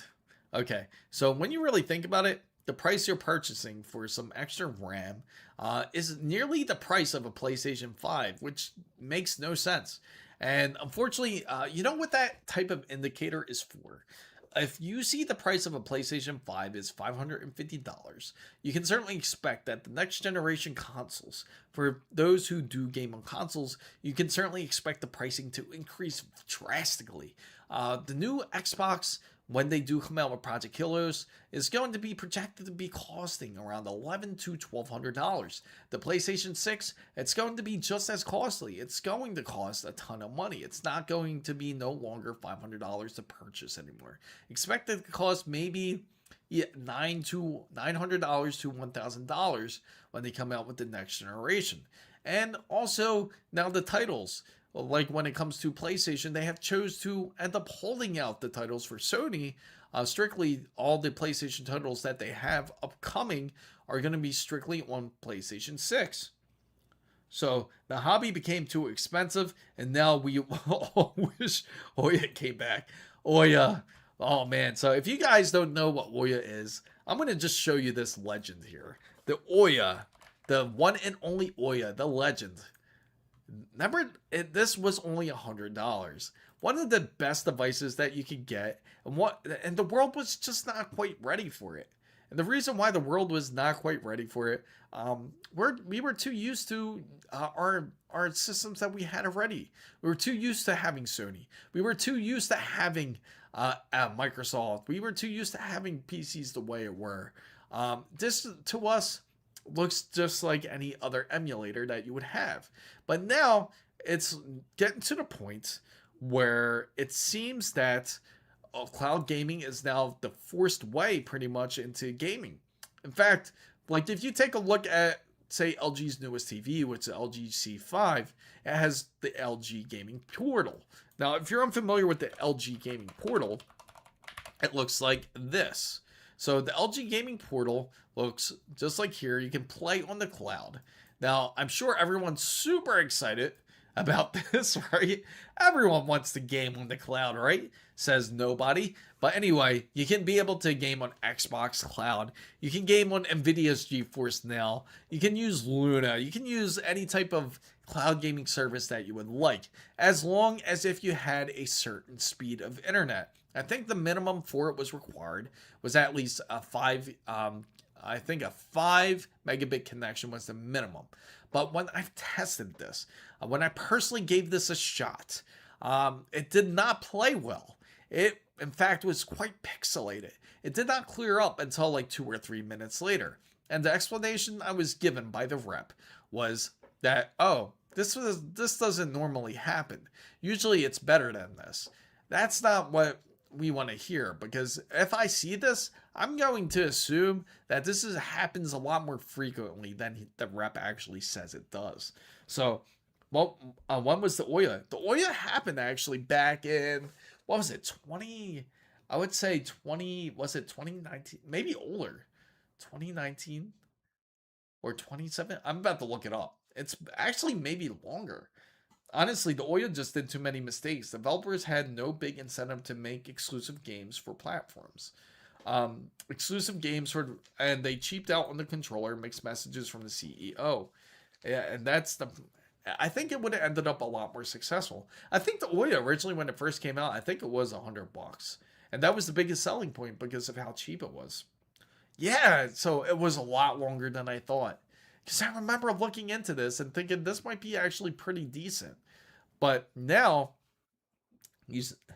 Ouya was the stupid successful Kickstarter. Yes. Yeah. Talk about Kickstarter campaigns. Maybe Ouya 2 will make a comeback. I wouldn't be surprised. Could you imagine that Ouya is the one that would end up putting Nvidia on its face? Could you imagine that? Like, if everybody started purchasing Ouya because everyone got sick and tired because nobody wanted DLSS 5 anymore, but instead it was forced down their throat to say that DLSS 5 is the future of gaming. But now Ouya comes back out. There you go. Here, I'm going to go to Bob Barker's link right here. And let's take a look at it. We're going to take a look at this, and it's quite wild, in fact. Here it is. Yeah, there it is. And crazy. It pledged almost 8 million. Right here, if you guys see that, it's about 8 million. Let me see. Let me get it on you vertical guys there. So it got up to $8,596,474. So they had over 63,000 backers. And cracking open the last closed platform, the TV, a beautiful, affordable console built on Android by the creators of Jambox.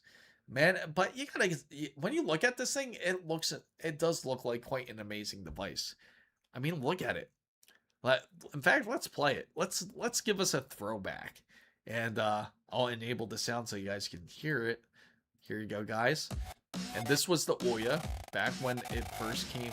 Oh, let me bring it up here. Sorry, guys. But more and more people are moving away from the television. There's a lot of focus today on the mobile and web platform. It's easier to develop games for those platforms than the television. That is true.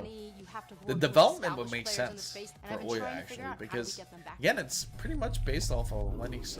Ouya is a new game console for the television that's built on Android, open source technology. It's an inexpensive game console for gamers. All the games are free to try. Anybody that wants to develop a game for television, we allow them the ability to do this. I've been a part of the game industry for a really long time. In the early days of gaming, you could take your Apple IIe, write your own programming, and take your game to market. They had the chance to succeed. Today is completely closed to the independent developer. Oh, am I?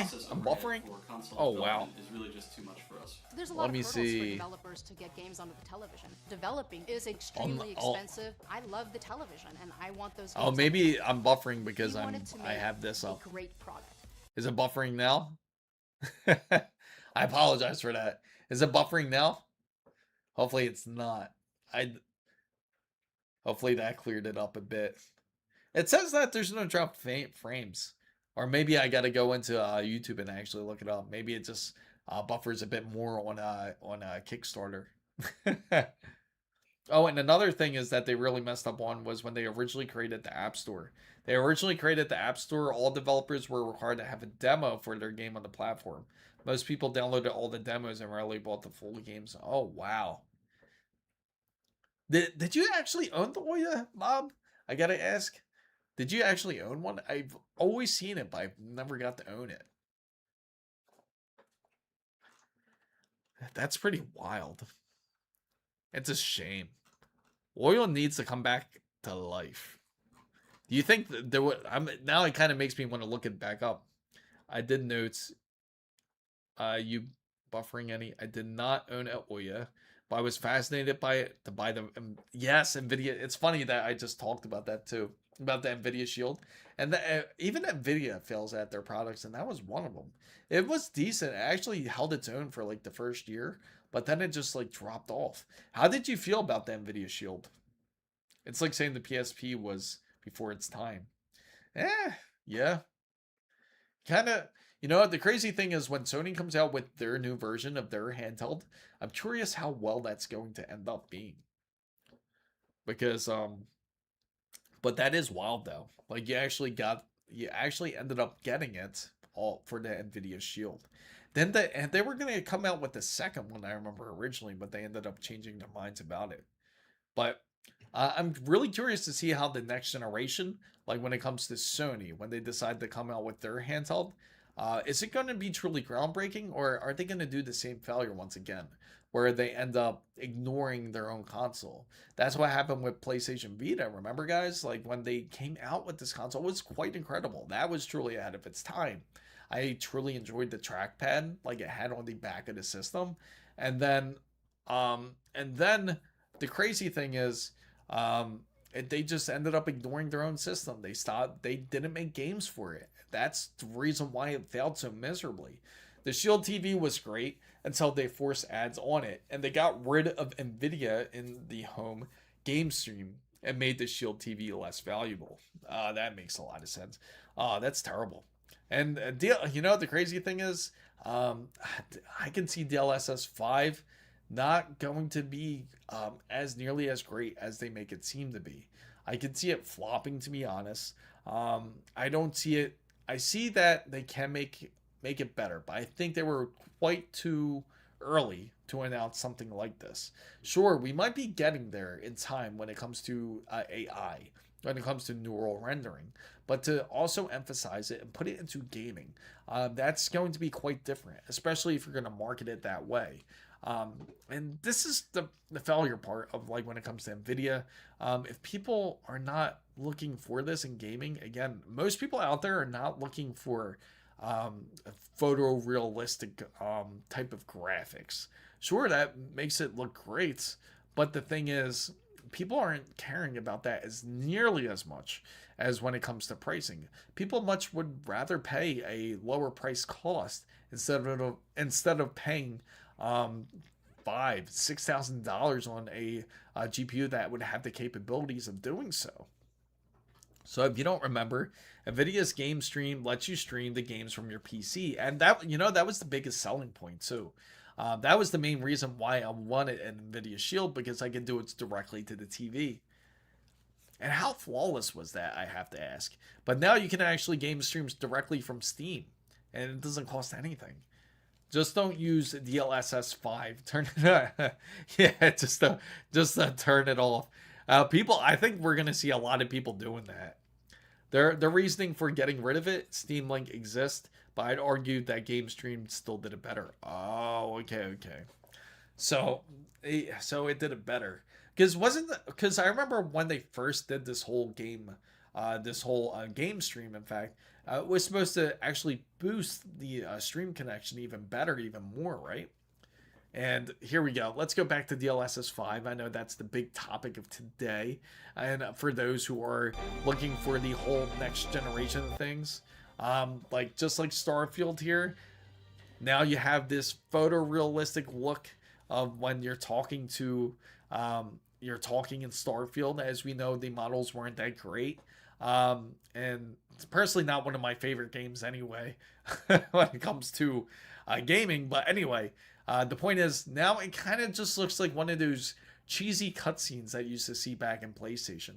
Kind of reminds me of back in the day, if you guys remember this, is like when you played games like Mortal Kombat Mythologies of Sub-Zero. It kind of looks like a cutscene like that. Like one of those cheesy cutscenes. Boosted better? Not exactly, just NVIDIA encoders did more efficient. Oh, okay. Because, yeah, I couldn't quite remember how it worked. It's been quite a while since I looked into it. But I think when they came out, that was like their biggest thing, was that they claimed that streaming on the Nvidia Shield, it would give you a better boost compared to what it would be if it was on Steam. So, and that was the first time I played Skyrim with the toilet. Oh, that's hilarious. I would have marketed DLSS 5 remastering just for the lighting in the decades old game. Yeah, and you know what? That's what they should have done. Because, I mean, you take a look at this, you got FIFA. Well, this isn't, yeah, like FIFA right here. You got DLSS 5 here. They show all the newer games like this, but they don't quite show you it in action. So, I would love to see like older games like from the 90s to see how well it would handle it. And how would it truly handle games like if there were like cel shaded games. Hence like why I had to come out with that video like of that meme that I created about seeing like seeing a cel shaded game such as was it Kill Switch? I think it's called Kill Switch, where it's a cel shaded game, but then it makes them look realistic, which would be really odd. But DLSS 5 still brings a lot of questions and what its true purpose is. What would it mean for when it comes to frames? It's really hard to say. I think it was a bit premature to show this, as I know that they wanted to show something revolutionary. But I don't think this is what everyone is currently looking for, and most people feel that way. Now, some people are saying that the only people that are complaining are those that don't have a NVIDIA GPU. Now, of course, you may have some of those that are complaining that don't have a NVIDIA GPU, but the ones that actually do have it are not really looking forward to something like this, to be honest. We can't call it FIFA anymore. It's called EA. Oh, that's why. That makes more sense now. That's. I was about to buy a used PS Vita with the OLED screen. And that's what I mean. It's crazy, right? Like what it originally had. DLSS 5 remaking Silent Hill 1, that would be interesting. Yes. Like something like Silent Hill 1 or something that was... Just imagine, let me see. I think they actually did this, which was pretty funny. Like seeing like GTA 3. Right? The original GTA 3, and you see it get remastered in DLSS 5. RAM shortage, GPU shortage, I know. And that's what we were joking about. We were saying, watch them say that you're going to require a bit more RAM to do this. It's going to be quite a demand, like to be able to run this really well. Of course, it's going to have to require a neural processor, and then you're going to have expanded RAM. So if you have everything into one, you have a GPU that is created into one where it has MPU, and you have a GPU, and you have the VRAM, but then your PC is also going to require extra RAM. It's not going to be cheap. So for those unaware, EA Sports and FIFA failed to reach an agreement over licensing fees. So now 2024 EA can no longer use... That's hilarious. That is hilarious. Everybody's still been calling it FIFA, which is crazy. I wonder when the FPS hits, what will be when it comes out. And that's what I mean. Just imagine how much of a hit the FPS would take, especially if it's in the middle of neural rendering. Well, as Jensen Huang says, it's not really rendering, but essentially it is. It's just, it's definitely going to require a lot more out of your system in order to be able to get this achieved. So to be able to pull it off on the console level is also going to be quite the feat. And it's, again, one of the reasons why consoles are going to go up in pricing, not just because of the RAM and SSD pricing, because you have new technologies that are going to force the pricing of RAM to just go up tremendously. So I know, can't afford two 5090s. You know what? Just like good old Jensen Huang says, if you can't get two 5090s, then just get out my face. Just don't even bother with DLSS 5. And Good thing I kept my physical media, Xbox 360. Exactly. You know, all of us are just going to go back retro gaming once again. And the DLSS 5 thing requires a huge driver to do the same. Effects and comfy UI. You need 30 gig. So expect NVIDIA drivers to become large. Or yes, that absolutely correct. So with the cost of making a game, imagine the game now being 20. Yeah, you really don't need much of a team anymore. Needs to buy more NVIDIA GPUs to make this look uncanny. I mean, it does look good for a commercial. Yeah, for a commercial. But we have yet to see the actual gameplay. And that's what I think most people do question.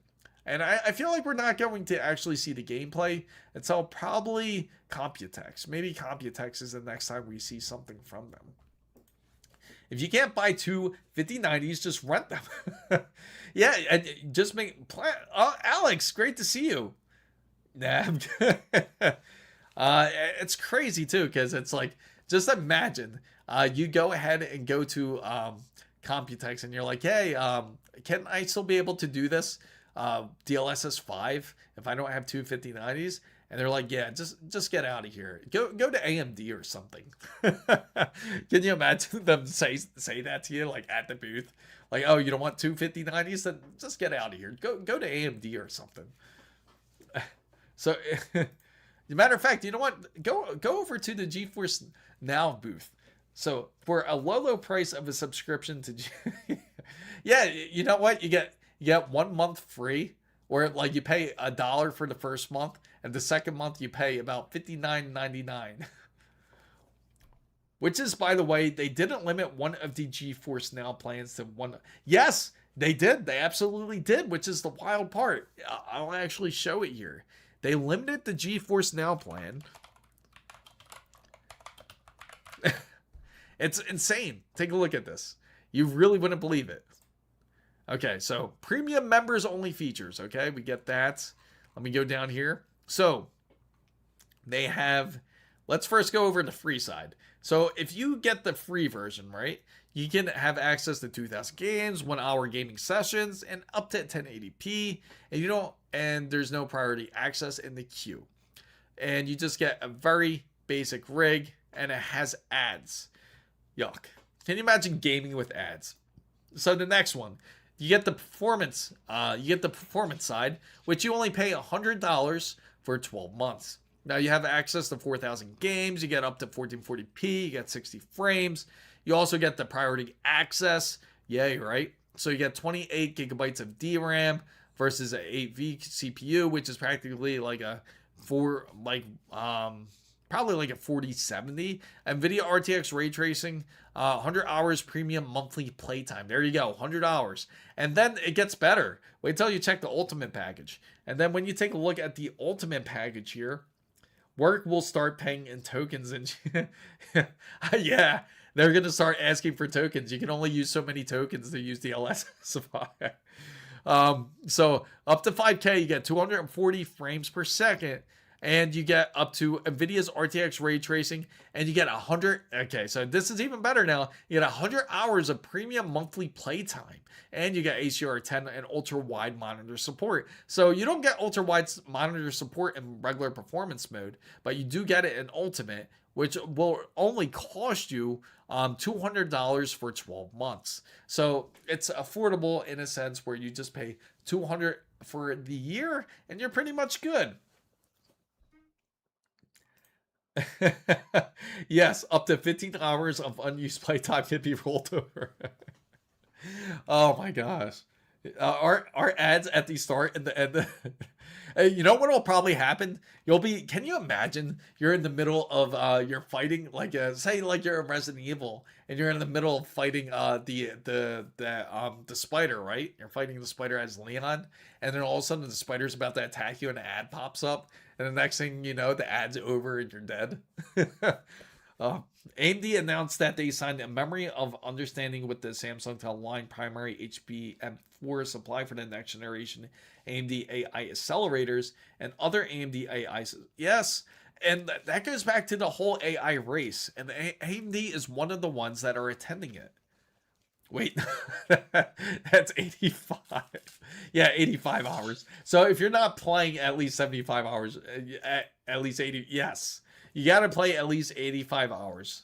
Also, the link you posted saying 8-hour gaming sessions, so you can't play long. Yes, you can't play any longer than that. And also, you'll revert back into the free mode if you go over the 100 hours. You'll start to get the ads again. But I appreciate you, Alex, for coming in. For everyone that came in at 8, I apologize. I'm just about to get ready to sign off here. I do appreciate everyone here that has entered the stream. Hopefully you enjoyed this dearly. We'll definitely look into this whole DLSS 5 more and try to get some more answers. If anyone has any questions, feel free to let me know in Discord. If you're not part of the Discord, please feel free to join. It's absolutely free. And make sure to like, subscribe, and or follow for more. And thank you guys again for coming into the wonderful stream. You know what, this would actually be perfect time to start. Yes, we got to bring back LAN. Make LAN have a strong comeback again. That would be great. I highly miss having LAN parties. We won't have time to game working for those 5090s.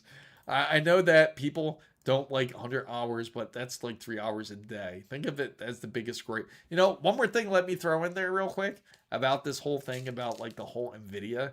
The funny thing is, like, even though that what they'll probably do is say, if you get two 5090s, and they'll probably make a deal with you that they can use one of your 5090s for GeForce Now, and that that you can be able to get paid. They'll make it seem like a great deal. You can get paid for the time that it's being used.